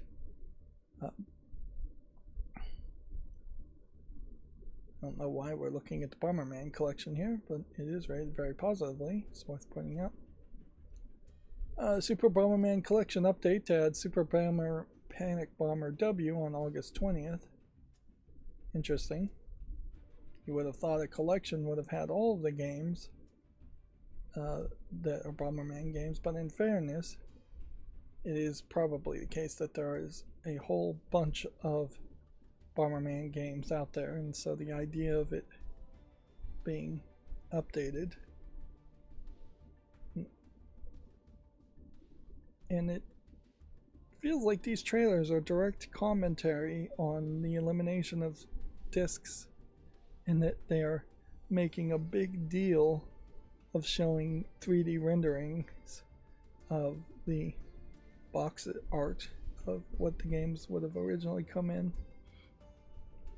which, if you scrape the right data and get it all looking nice on something like Emulation Station, you'd totally have that same artwork and can do that too. And it is nice. It is a nice little throwback to say here is what the world was like in the old days before everything went digital. And while digital probably is better, that doesn't mean we can't remember the past and enjoy it. This Bomberman is definitely one of those Tetris games that plays slightly different from Tetris, but is definitely designed to try to get any fraction of the popularity of Tetris, which I think a big argument might be that a lot of the popularity of Tetris was that it was just the game that basically came with the Game Boy and the game that you could pick up and play very quickly. It would be interesting to see if you could make the argument that more people were addicted to playing Tetris than there are people playing addicted to playing any other game these days. I don't think that would really stand up. I think you probably would find gold farmers or people who are just obsessed playing World of Warcraft played a lot more than they did of Tetris, or that there would be more people addicted to World of Warcraft. And nowadays I'm not sure that addicted gamers, if anybody really can be addicted to the dopamine hit of playing games, would stick to any one game. They may main one game, but they probably are going to play some other games too. A quote light-hearted serial killer puzzle game, Aerial Knight's Mr. Freezy, has been announced for PC. Just definitely feels like this would be a just random type of low effort game, and yet the fact that they bothered to put out a press release gets them on the fall list. Octopath Traveler 0 update has been announced, adding a new monster arena foe in Resident. Okay. You can see Octopath Traveler 0. Very popular. It's from December of 2025, so it's not that old of a game. It has been the case that up until now, from January to this point, there hasn't been a lot of games that have updated. And honestly, I kind of felt like games getting updates were pretty much a thing of the past, and only on rare occasions specific games might get updated. But yeah, maybe there is growing hope to be had in that the games might get updated more because they recognize that people can't really afford to buy new games. Lunarium launches July 29th. It's a hand-drawn isometric action RPG. Does kind of feel like it has a different kind of art style, although I almost wonder if their art style is that they just really can't draw that much detail, because yeah, it also looks a little weird. But once zoomed out, that art style kind of doesn't even feel that different, because yeah, it all kind of squishes together. Put that on the fall list. Octopath Traveler and Octopath Traveler 2 is coming to the Switch too. Alright. That is another game series with a different kind of art style to it. Although only really in the cover art, because then it just goes back to being 16-bit type sprites in a 2.5D environment. Let's see. I haven't changed it to tell it to open up all the links to Steam. Let's see, need to work on that. And at some point here, it is just going to be a ton of scripts that potentially are opening.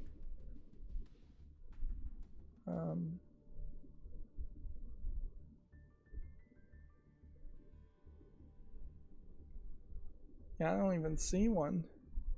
So I don't know which script it is that is auto opening up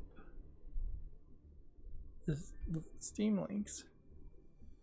Something, but it's probably in the mature content warning for Steam or in the CSS for Steam. Oh, you know what it is it's not in this at all. It's in the source pages. Alright, so I'll have to change that in the other scripts. Yeah, the general idea is to have the scripts only do one thing, so you can toggle them on and off without also turning other things on and off. And there really isn't a problem, as far as I know, having this just go the full length of the page. And more I'm adding buttons here to trigger activities and actions, since that was something I figured out you could do with Violent Monkey scripts. So yeah, somewhere here is the auto open Steam links page.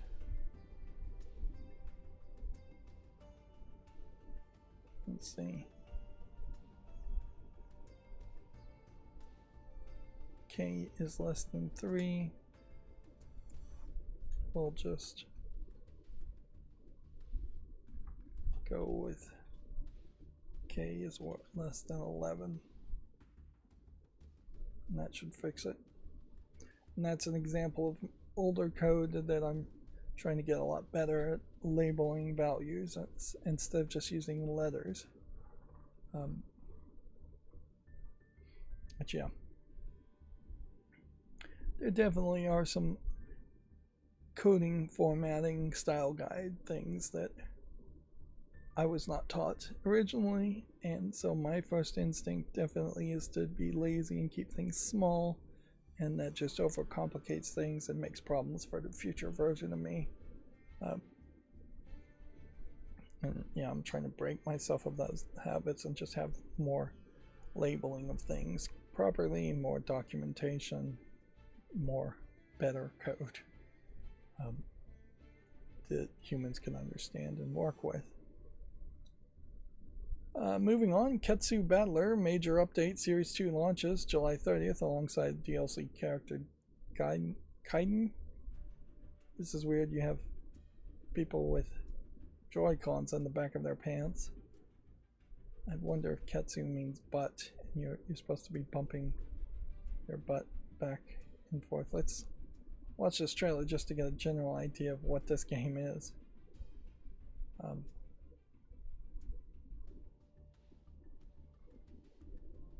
Yeah, it is a joke Japanese game in which people are fighting with their butts. And also fighting with swords being held by their butts.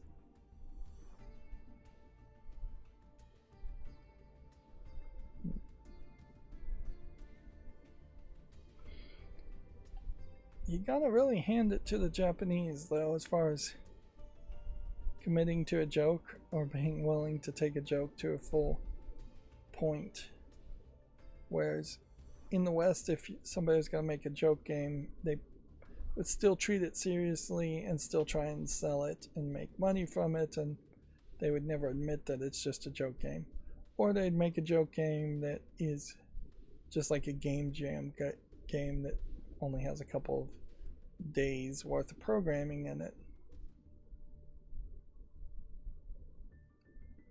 But yeah,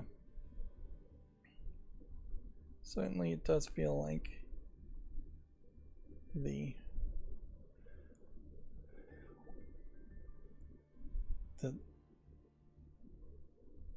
willingness to go further with the joke is something that Japanese game developers sometimes will do, they don't seem like they do it as much now as they do in the past. So here's another GameDeveloper.com article. A kick in the teeth, game workers protest alleged misconduct at Mindside developer build a rocket by while it's going on at Barb Sounds Extreme. Game workers know that shocking treatment from bosses is rife across the sector.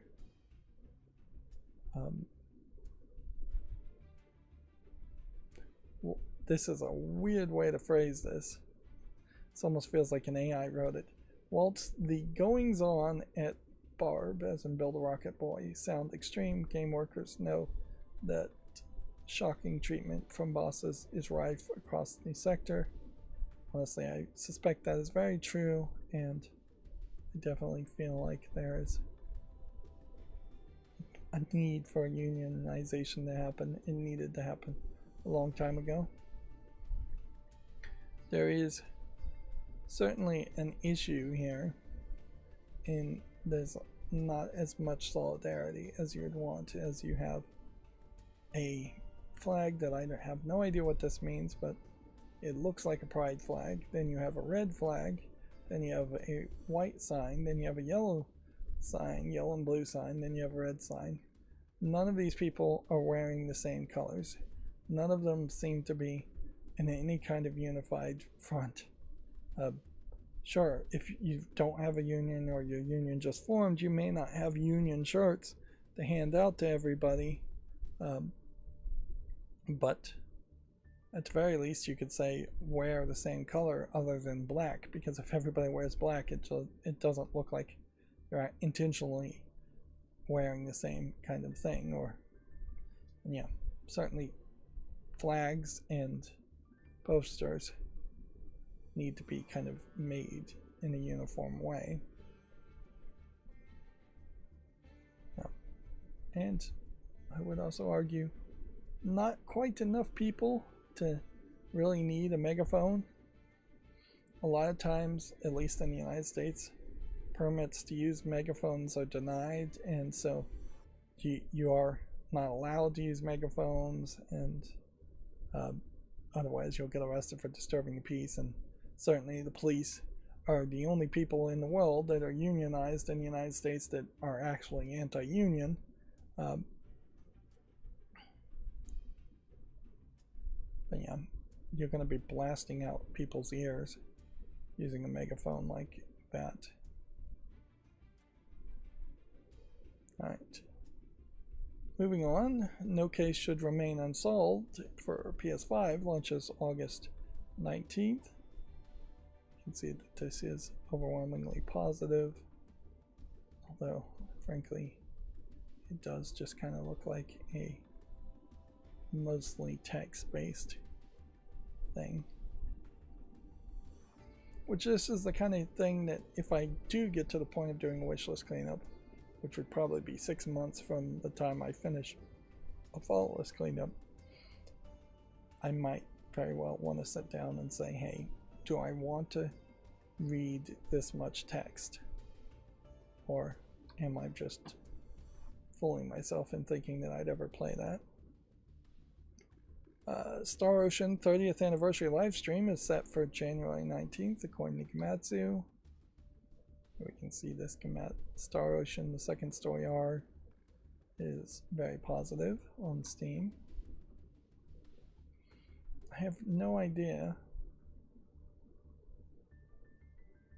why this article would be here. I guess this is possibly the follow list cleanup, but that also doesn't make any sense that it would be here. Well, I'm not going to do anything with the follow list cleanup anyways. Alright.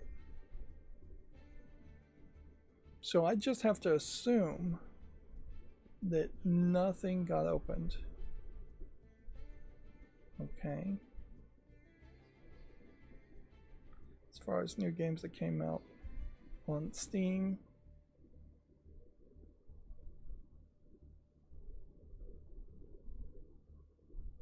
So I'm going to open all of these Gaming on Linux articles. And then let that process, and I'm going to have to think about something to talk about while that all happens. Because then the next thing to do is to open all the new games that came out on Steam. Unless, yeah, and it's unbelievable that every single game that came out over the weekend has AI in it. Because that's the only thing that would cause these things to close, would be if they had AI in them. There is definitely a future where something like that is going to be the case, but I don't think that future is in the next 4 or 5 years. Yeah, it's, unless something changes, only a matter of time, at which point we will have every single thing having AI in it.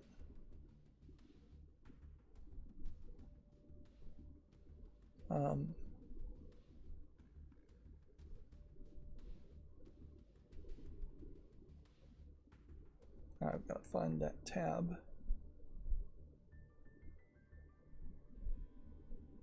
There we go. So now I'm just going to scroll down. See, today is the 13th. I don't want to go past like the 10th. If we can find something.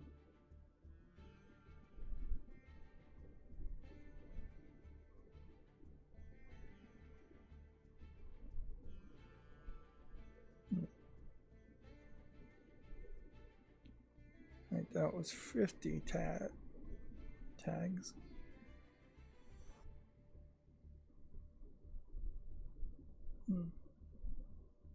Gonna have to wait for it to open. Now the AI articles also only close after 5 minutes, so I basically need to go through all the Gaming on Linux articles for 5 minutes before I look at the new games on Steam. Otherwise I will just be looking at all the new things.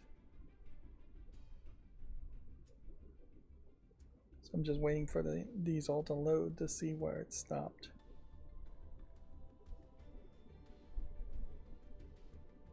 It's just opening more.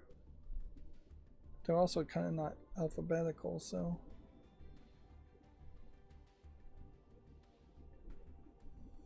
yeah, I have to find Save the President.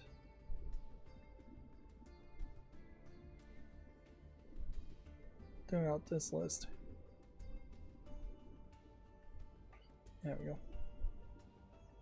I think that also highlights the issues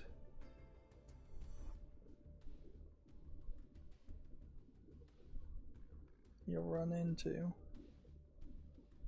doing this manually, is that there is just not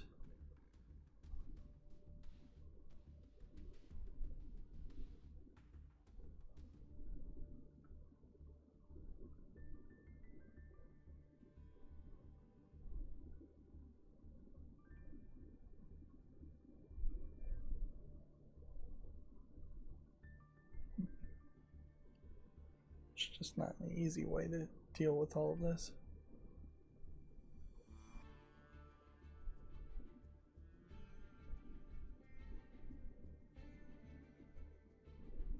And what complicates this more, come to think of it, is the fact that now that AI games are getting closed automatically, that does mean there could be dozens upon dozens of games in a row that would be indicators of games we had already looked at. And I just wouldn't recognize any of them.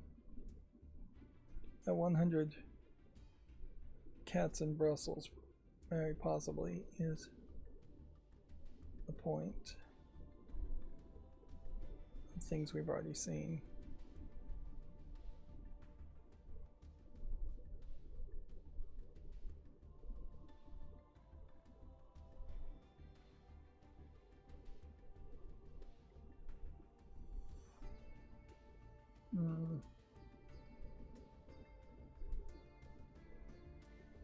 Yeah, I just don't know where to stop here. So we'll just stop at the 9th.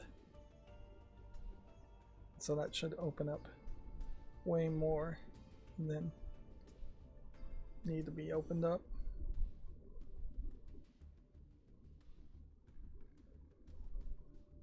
Problem is, I don't know if I can even move to a different tab while it's opening up things.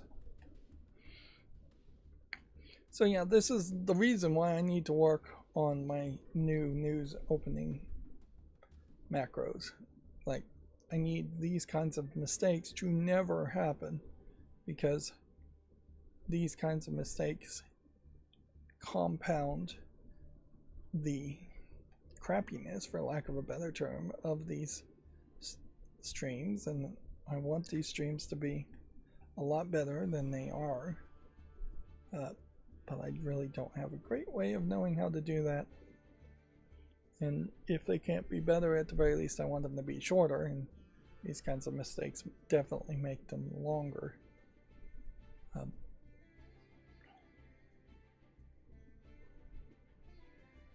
But yeah.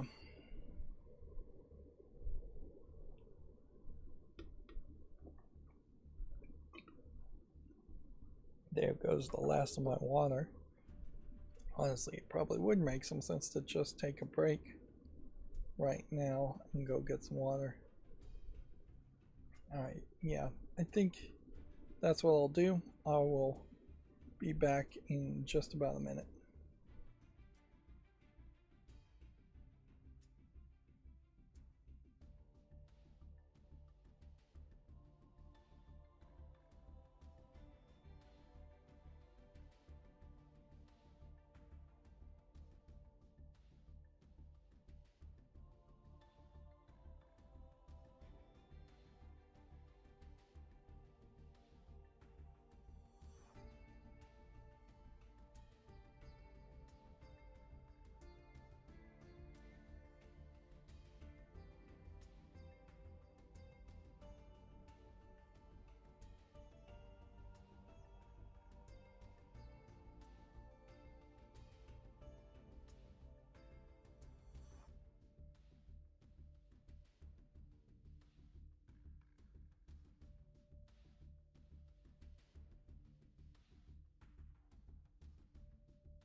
Okay, I'm back. Sorry about that.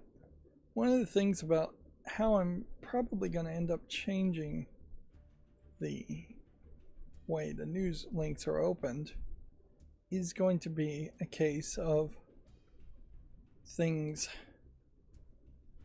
opening in order, which will hit Steam in particular pretty badly, and probably slow down the process.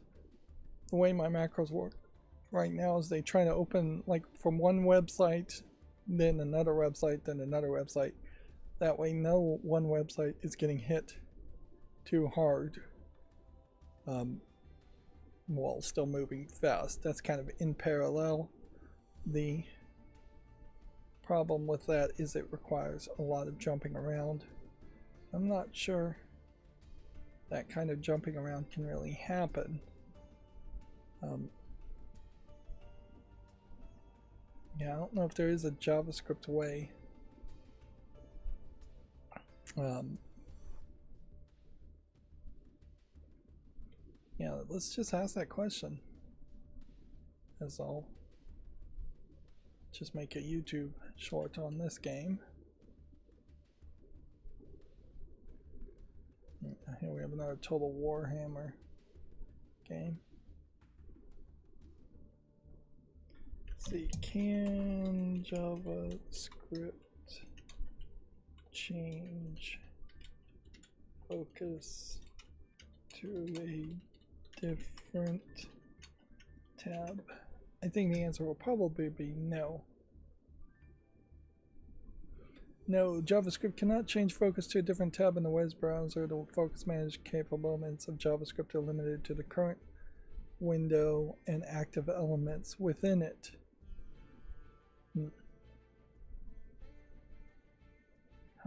And then here we have an actual Stack Overflow answer instead of the AI. It's not possible unless by tab you mean a window or a pop-up window that, due to your browser's preferences, opened up in a new tab, in which this case you could switch in that case.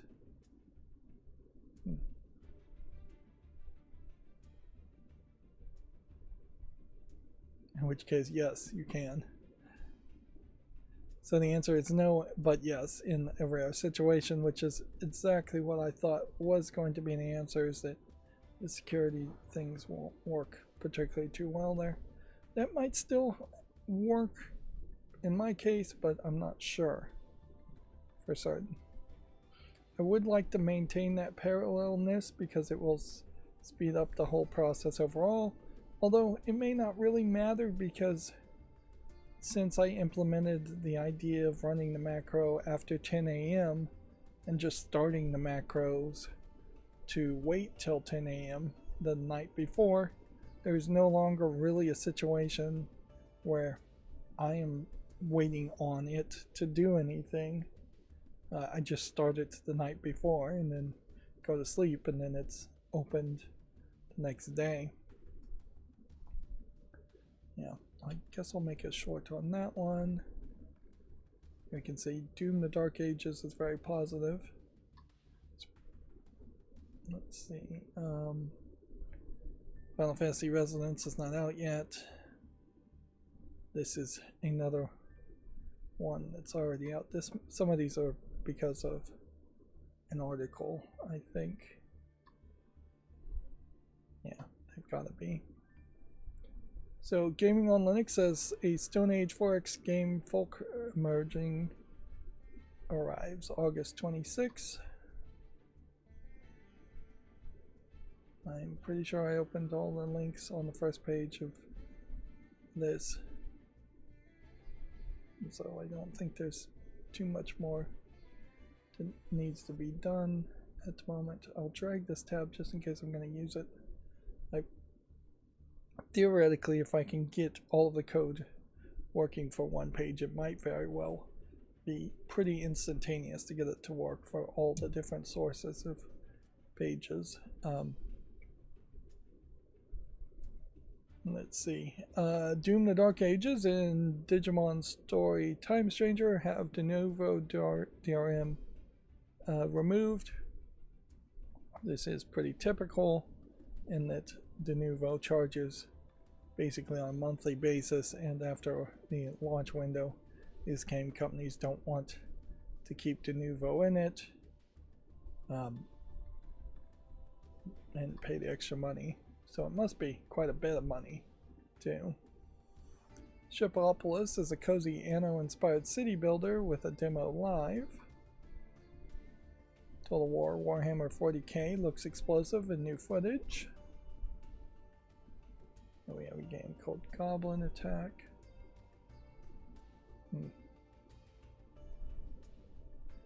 Yeah. This is a desktop game, though. So, it's not my type of thing. And we're starting to see more of those kinds of desktop games pop up, too. And that feels weird, to say the least. Again, as we're approaching the end here, we're trying to wait 5 minutes before we start looking at all the new games on Steam. That way all the tabs that were just opened should automatically close if they have AI in them. Cloudbreaker has a demo that will hook you with an inventory management bullet heaven mixture. This is gaming on Linux. Steam Machine and SteamOS compatibility ratings have appeared on Steam. I think we already talked about that. Here's Folk Emerging. There is a mobile game ad I see where it looks like it's a god game where you are controlling a primitive caveman tribe type character, but they definitely make the ads look like you are just sexing it up, for lack of a better term, with the cave woman, and that there is a much deeper type of gameplay around that concept of what they're showing, when in reality you know it isn't. You know it's just the exact same game we've seen with so many other of these fake ad games, where it is going to be a wait game to build your next hut, to build the next hut, and you can pay money so you don't have to wait. I suppose that is the big split there, is that games like that might be worth your time aren't going to immediately try and frustrate you and make you pay money to skip pointless wait timers. And they don't immediately usually throw the wait timers at you. They usually let you play for a good couple of days before you get to a level 10 or something, and then the wait timers just get exponentially longer, and it's just ridiculous. But yeah, those kinds of games definitely draw a line at some point where it's either you come back 24 hours or a week later, or you pay money to keep on playing after they've hooked you. I don't know if there really would be a game if you play as a caveman just gallivanting around with a cave woman. I mean, you would definitely need to put a lot of story there for that to make any sense, and probably eliminate all of the city management and building stuff.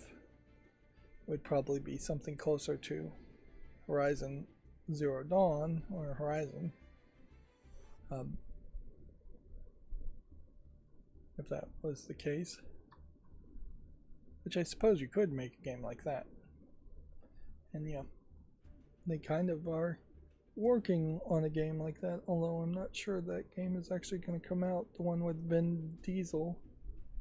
I feel like it's called Primeval, but I don't think that's the name of it. Primeval was an old light gun shooter game, I believe. Or maybe a British TV show, or both. Yeah, there was definitely a British TV show called Primeval also. But yeah, I imagine if you really looked at it, there probably are several games that have titles that overlap TV shows. Transport Fever 3. This is one of those cases also where if I'm going to make a YouTube short, I am effectively saying I might make another YouTube short on this later, accidentally, when I add something to the file list when it has an actual release date. So really I should only be exclusively making shorts without putting it on the file list. On extreme rare cases that I just know I'm not going to ever put the game on the file list. But I am still trying to get that file list down. 2,600 still feels like there's about 1,600 games I'd like to eliminate there if I can really do it. But in fairness, I do also think that I'm losing attention in that process, and so making the harder decisions is getting more difficult.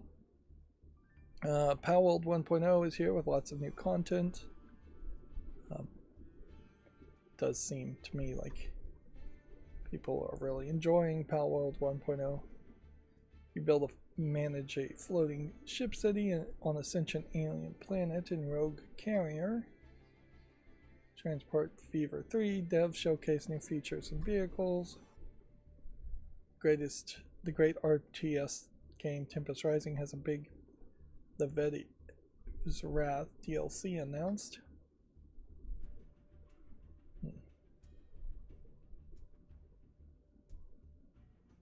Yeah.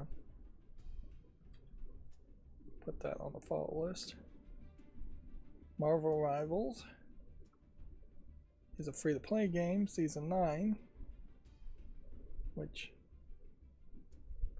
doesn't have any single player. That's what this little icon means. But yeah, I put the code in out there publicly to add these buttons.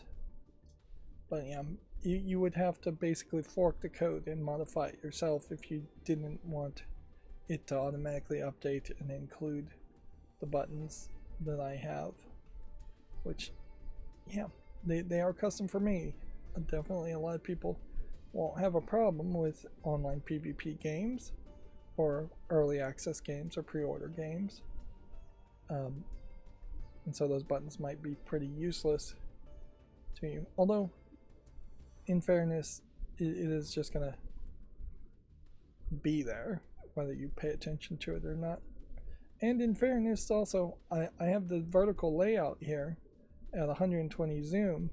If I was looking at 110 zoom, the page probably would have all that information. It just would be in a different place. And if I go down to 100 zoom, yeah, you see a lot more in that case. But yeah, what I'm doing here also is drastically changing how the Steam page looks for that vertical YouTube short type look, even though I'm not really making YouTube shorts in what I'm showing here. I haven't seen as much success as I would have liked by moving to verticality, and there is definitely an argument that when I build my new computer, I will just try and dual stream to go back to having a horizontal version and a vertical version, although it still probably will be vertical first. I guess this is supposed to be Rogue.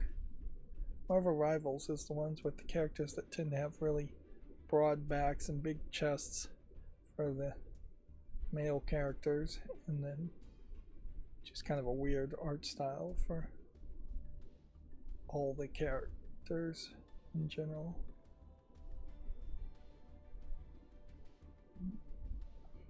Still a decent number of people playing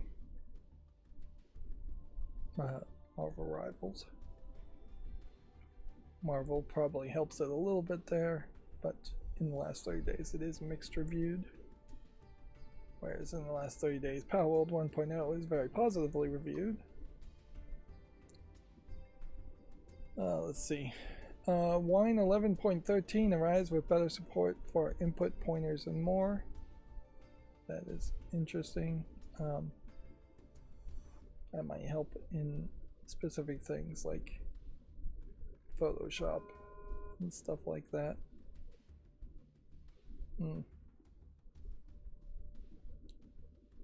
Yeah. I also saw, and this isn't very video game related unless you happen to be a paraplegic person, that there is a case here. There's a person who's making a open source cheaper sip and puff device, which most people won't even know what a sip and puff device is, but basically if you have no use of your hands at all, which, yeah, paraplegic isn't the example I use, this device can be set up so that it is right in front of your mouth and you use your mouth to move it up, down, left, right like a mouse cursor, and then you suck inward and it will be a left click or a right click, and then you puff outward and it will be the opposite of a right click and a left click. And so then you can use a mouse in that form factor. It is going to be an awkward and terribly slow process, but if it's your only input process until we get brain chips that really work and are safe, that is the way to go. A lot of people would opt for eye tracking if eye tracking is more helpful and works. I'm not sure it really does, but yeah. I seriously doubt a sip and puff device would make any sense for a person who can use their hands even a little bit, though.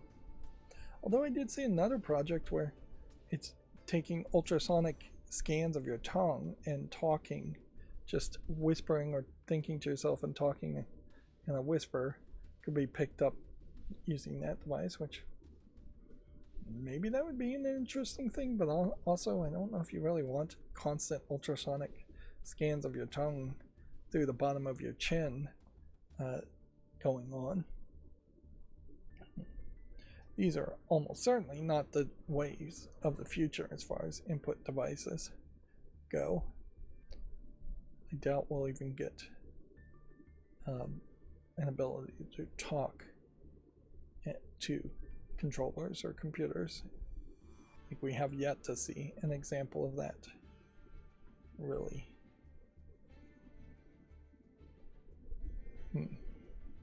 work. Yeah.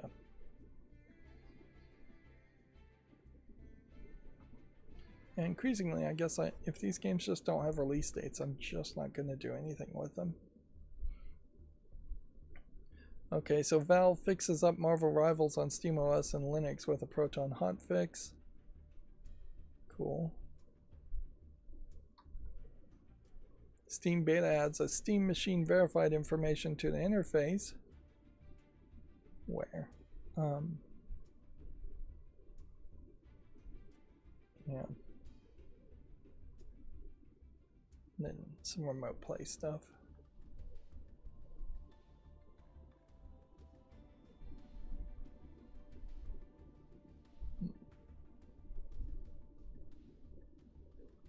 Yeah.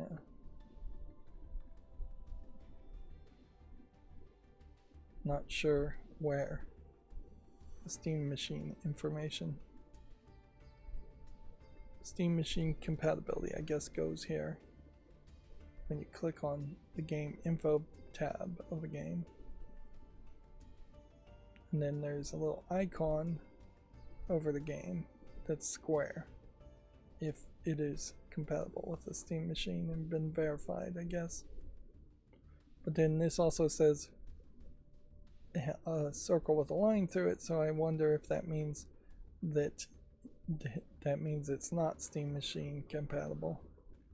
Then here's a circle with an eye for more information. Alright, so that is what we're looking for, is the lower right hand corner. Yeah. I did see another YouTuber who's not really much of a gamer, but more into Linux, cover Bazzite Linux, and yeah, it does feel like I still would recommend Bazzite Linux over anything else at the moment. There was definitely a lot of enthusiasm and talk around CachyOS, but I just don't think it's the safe move to go with Cachy.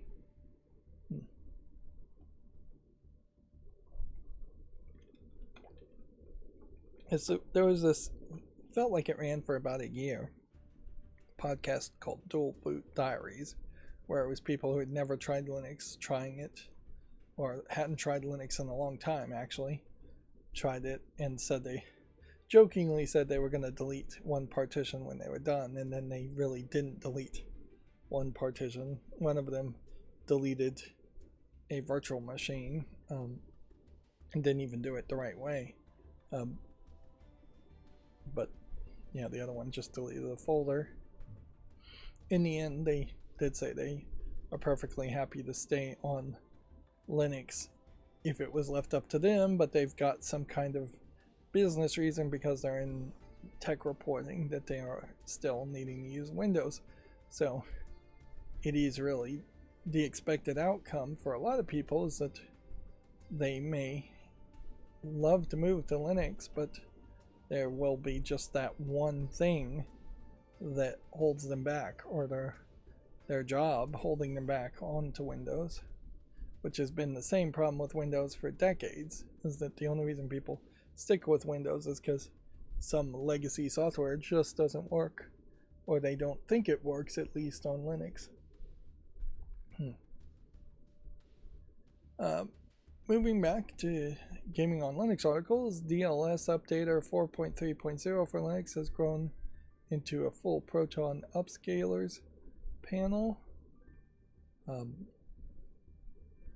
Okay. I don't know much about DLS updater. This is first I've heard of it, so I don't know anything, I guess. But it does kind of sound like the thing that would be a tweaker software in a world where I would prefer not to spend extra energy tweaking things, and I'd rather things just work out of the box even if it doesn't look great.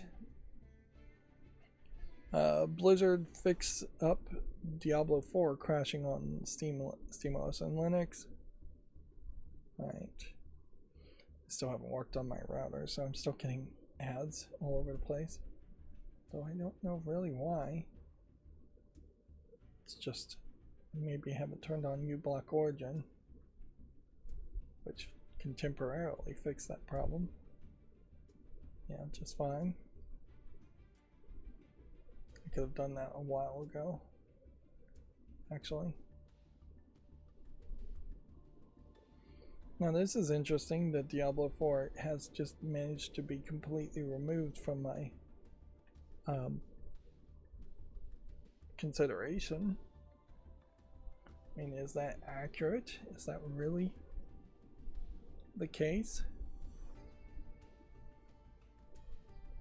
I think kind of it is, because I just don't think there would be a point where if I got this game that the seasonal content wouldn't cycle around on me and I wouldn't really know what I'm getting or what I'm playing, which also makes it very hard to review a game. And certainly that's another thing as far as why I am reluctant to play games that don't have single player, or that are early access, or that are pre-purchasable. In general, I just don't think you should support early access and pre-purchasing, particularly pre-purchasing. I kind of don't think you should support games that don't have major single player content, because it hurts the gaming industry in the long haul. But yeah, if you're a critic and you cover a game in early access, and then when it comes out in 1.0 and the game is completely different, is your coverage, is your criticism valid and useful at that point? No. It's only valid if somebody could roll back and play that early access version you covered. If you're playing an online game, your experience is almost certainly going to be fairly different from someone else's experience. So it's really hard to review games that are early access and player based. Somebody playing a game 10 years from now that has nobody online is going to have a terrible experience compared to somebody playing it in the first launch week when there's a ton of people playing it. Let's see. Moving on, Proton CachyOS version 11.0-2026-07-02. This is kind of a merging of two numbering systems, which I really don't think is a great way to do this. Although it's not the worst idea to have a date in your versioning system, also having a version number, major number, and minor number seems excessive. Anyways, it brings AMD FSR 4 upgrades and pipewire changes, making the CachyOS version of Proton, I assume, more bleeding edge and more likely to perform even better. Although even better may be very relative. I think it is roughly about 30% performance boost you can expect running a Windows software on something like Bakelite compared to running it on Windows 11. So running something on Cachy and maybe getting another 10% performance boost, while nice, may not really even be that necessary. Definitely, I think we are just going to have to come to realizations that a lot of new games should be targeting even a solid 30 frames per second versus 60 frames per second, or targeting 4K at 30 frames per second instead of 1080p at 60 frames per second, which arguably I suspect it's probably easier to get 1080p at 60 than it is to get 4K at 30. So yeah, my general thought is I imagine a lot of people still have monitors and TVs that are 1080p monitors, and if they are 1080p monitors, at best they're going to do 60 frames per second in most cases, and getting people to move to 4K for monitors in particular is a hard sell. It's a lot easier to sell somebody on 4K TVs, and even that's a pretty hard sell with streaming probably not looking that good in 4K and nobody really having a lot of UHD Blu-ray players. VK Quake 1.35.0 brings SDL3, Steam integration, and support for the 2021 re-release and more. It is interesting, certainly, to have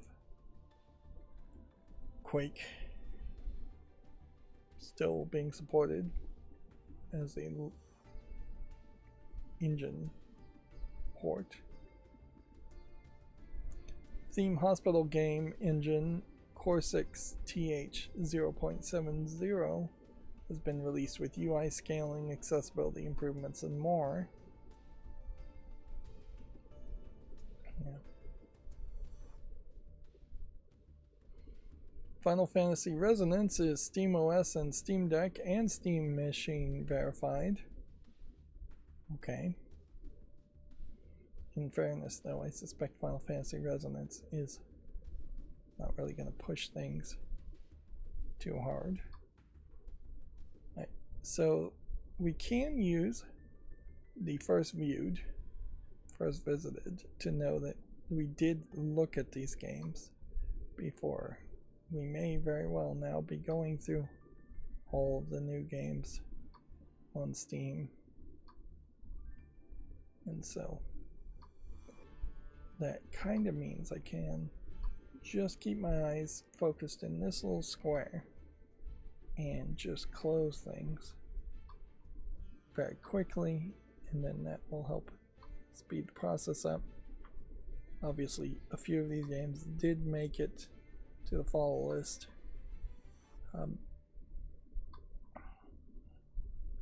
But clearly a lot didn't. And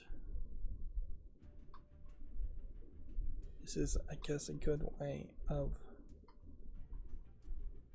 seeing where we are next. This one we've seen just for the first time today. So that does feel like one was skipped somehow.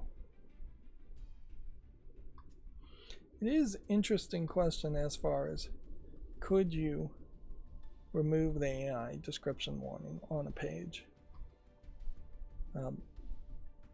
I imagine you'd have to contact customer service on Steam's side as a developer.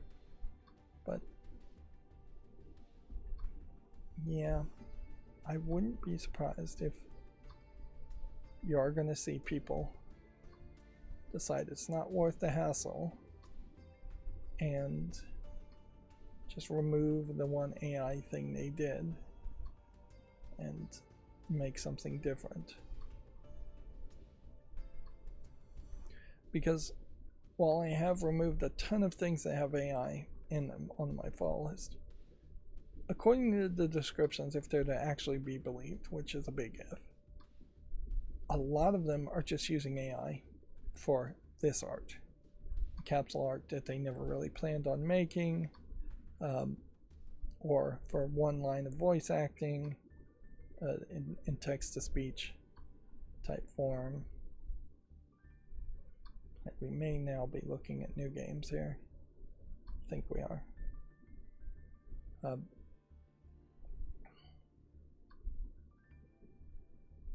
It is also very possible that Valve will just say, no, you can't change the description. If you ever used AI, you're forever going to have that scarlet letter on your game, and there will just be a small generation of games that have AI in them that could have not had AI in them, and then game developers are very quickly going to realize that they either don't have to report the AI in the first place, which is, I think, true for a lot of the ones that do disclose AI, is that they're probably not really needing to disclose it under Steam's kind of nebulous rules.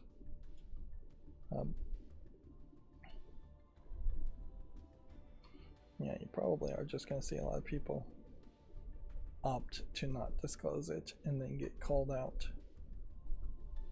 if people have a problem.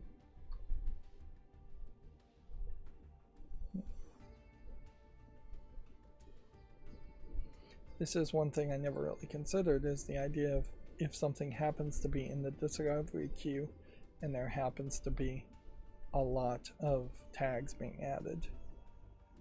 But I mean, even then it doesn't look that bad when it gets squished like that, and that is definitely some of the power of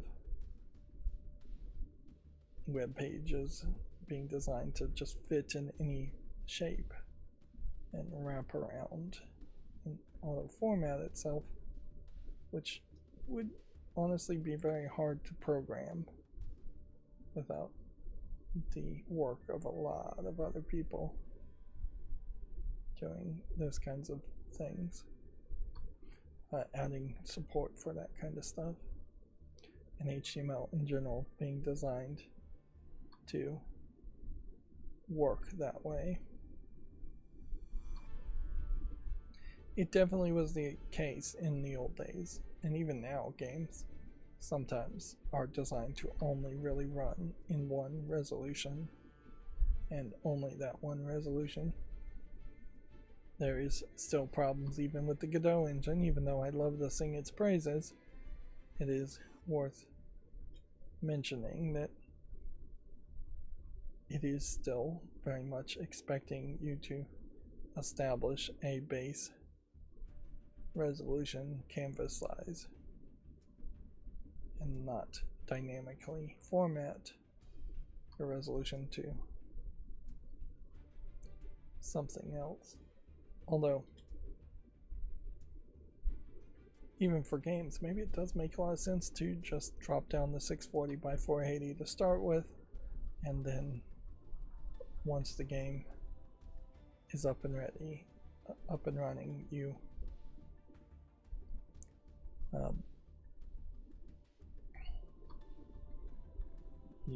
reevaluate the canvas size based on the capabilities of the machine you're running on and make it bigger. Almost certainly that's what happens in a lot of games when it goes to like a black screen for half a second, is it's just trying to pull resolution settings. I still feel like it is kind of crazy that there isn't just an overall API, and particularly with the Steam Machine and Steam Deck now and Proton. I think we are probably getting to the point where Steam in particular should just have an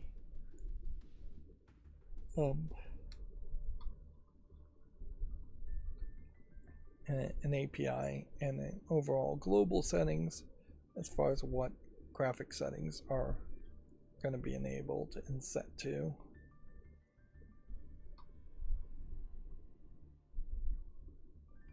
We shouldn't see anything with AI in this because it probably has been 5 minutes. Almost certainly has. And with that, also is probably not going to be that long before we are done. This is a slightly longer stream, which is not surprising, taking a bathroom break or two and having the entire thing. I don't know why I clicked on that. That said sexual content and nudity. We can see it's also mixed. It's also a game that should be in the adult section. I got lucky there. But one unlucky screenshot would have potentially gotten my channel deleted. That's why the warning is there in the first place. Maybe it should make me click twice.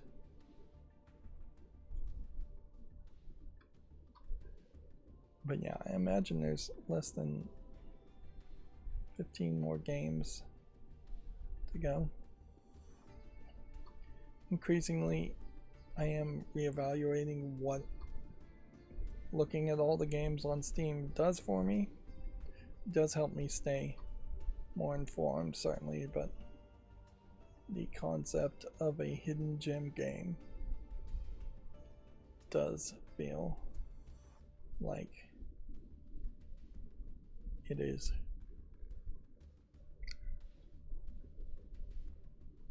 not ever going to really happen, and we aren't just going to ever find some massive hidden gem thing.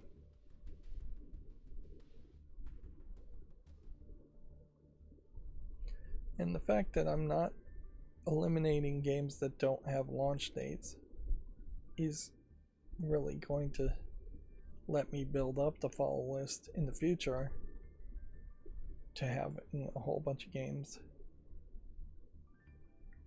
But yeah, the plan is to really only wrap around and see games over the course of 6 months.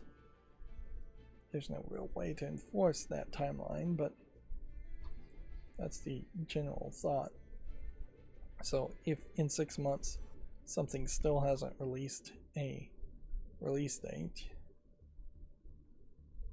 then it should be removed from the follow list.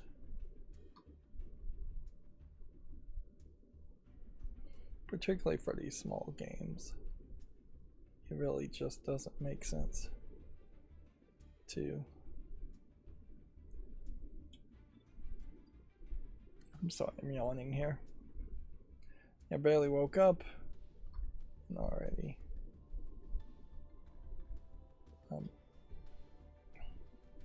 Why are you starting to yawn? Mostly probably because of the amount of talking I've done more than anything else.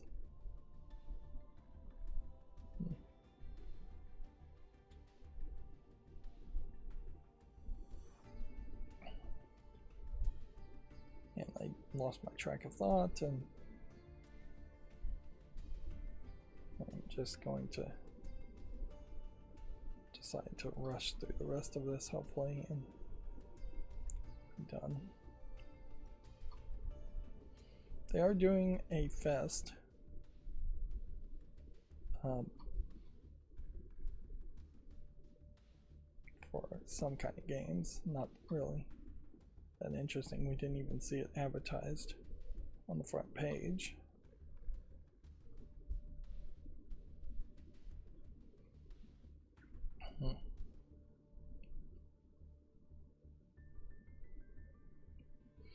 I would almost certainly get more game footage recorded if I stopped doing the news stories. I don't know how to do that though without fully abandoning video game news overall, which weirdly would be probably just handing it over to somebody else. If I found another news source that was fairly trustworthy and could conglomerate to the news I'm covering, I think that would work pretty well. Honestly, it probably wouldn't save me, but maybe half the amount of time if I did have another news source, because yeah, I could only really listen to something at XX speed. You can't listen to things while you're also recording pre-recorded footage, because that would be too distracting.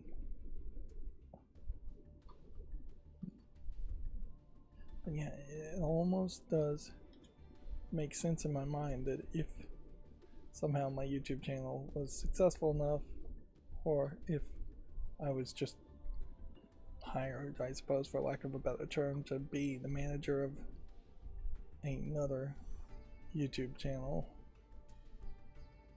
I could then assign them to cover the news and then move on to just playing games myself, which I guess is that whole giant bomb thought in a nutshell, is that if they had enough people playing games, those enough people would also have enough free time to hear the news and cover the news.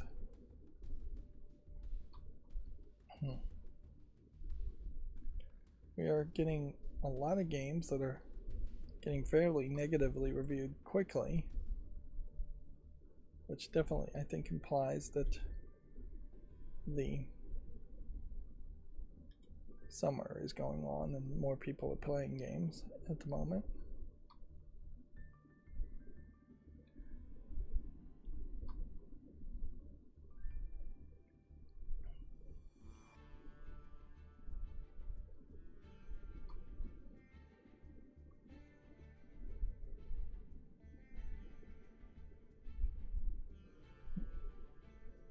Yeah.